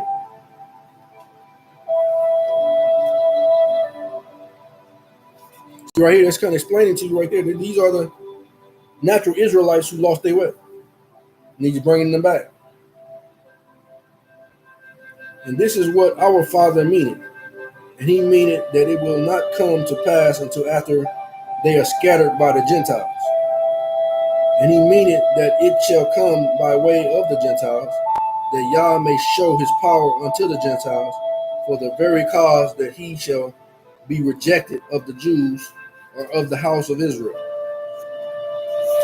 Wherefore, our Father has not spoken of our seed alone, but also of the house of Israel, pointing to the covenant which should be fulfilled in the latter days, which covenant Yah made to our father Abraham, saying, in thy seed shall all the kindreds of the earth be blessed. And it shall come to pass that I, Nephi, spake unto them concerning these things. Yea, I spake unto them concerning the restoration of the Jews in the latter days. And I did rehearse unto them the words of Isaiah, who spake concerning the restoration of the Jews, or of the house of Israel. And after they were restored, they should no more be confounded, neither shall they be scattered again. And it shall come to pass that I did speak many words unto my brethren, that they were pacified and did humble themselves before Yah. 2 Nephi 3:5. Wherefore Joseph truly saw our day, and he obtained a promise of Yah, that out of the fruit of his loins the Yah Eloi would raise up a righteous branch unto the house of Israel, not the Messiah, but a branch which was to be broken off, nevertheless, to be remembered in the covenants of Yah, that the Messiah should be made manifest unto them in the latter days, in the spirit of power, unto the bringing of them out of the darkness into the light, yea, out of the hidden darkness and out of the capacity unto freedom. I could have kept on going because I was writing a whole bunch of stuff, but for lack of time, hey, I appreciate you. I'll just say, this is a long video. If you have to, just watch a little bit at a time. But as always, I'm not here to deceive you. I'm speaking to you through the spirit of truth. And at any time, because we say none of us know everything. If any time the Most High would give me more information or add to me more truth, I will always bring that to you. If I've been wrong on anything, I'll repent for that too, because my intent is that we all come to the truth. So until next time, shalom.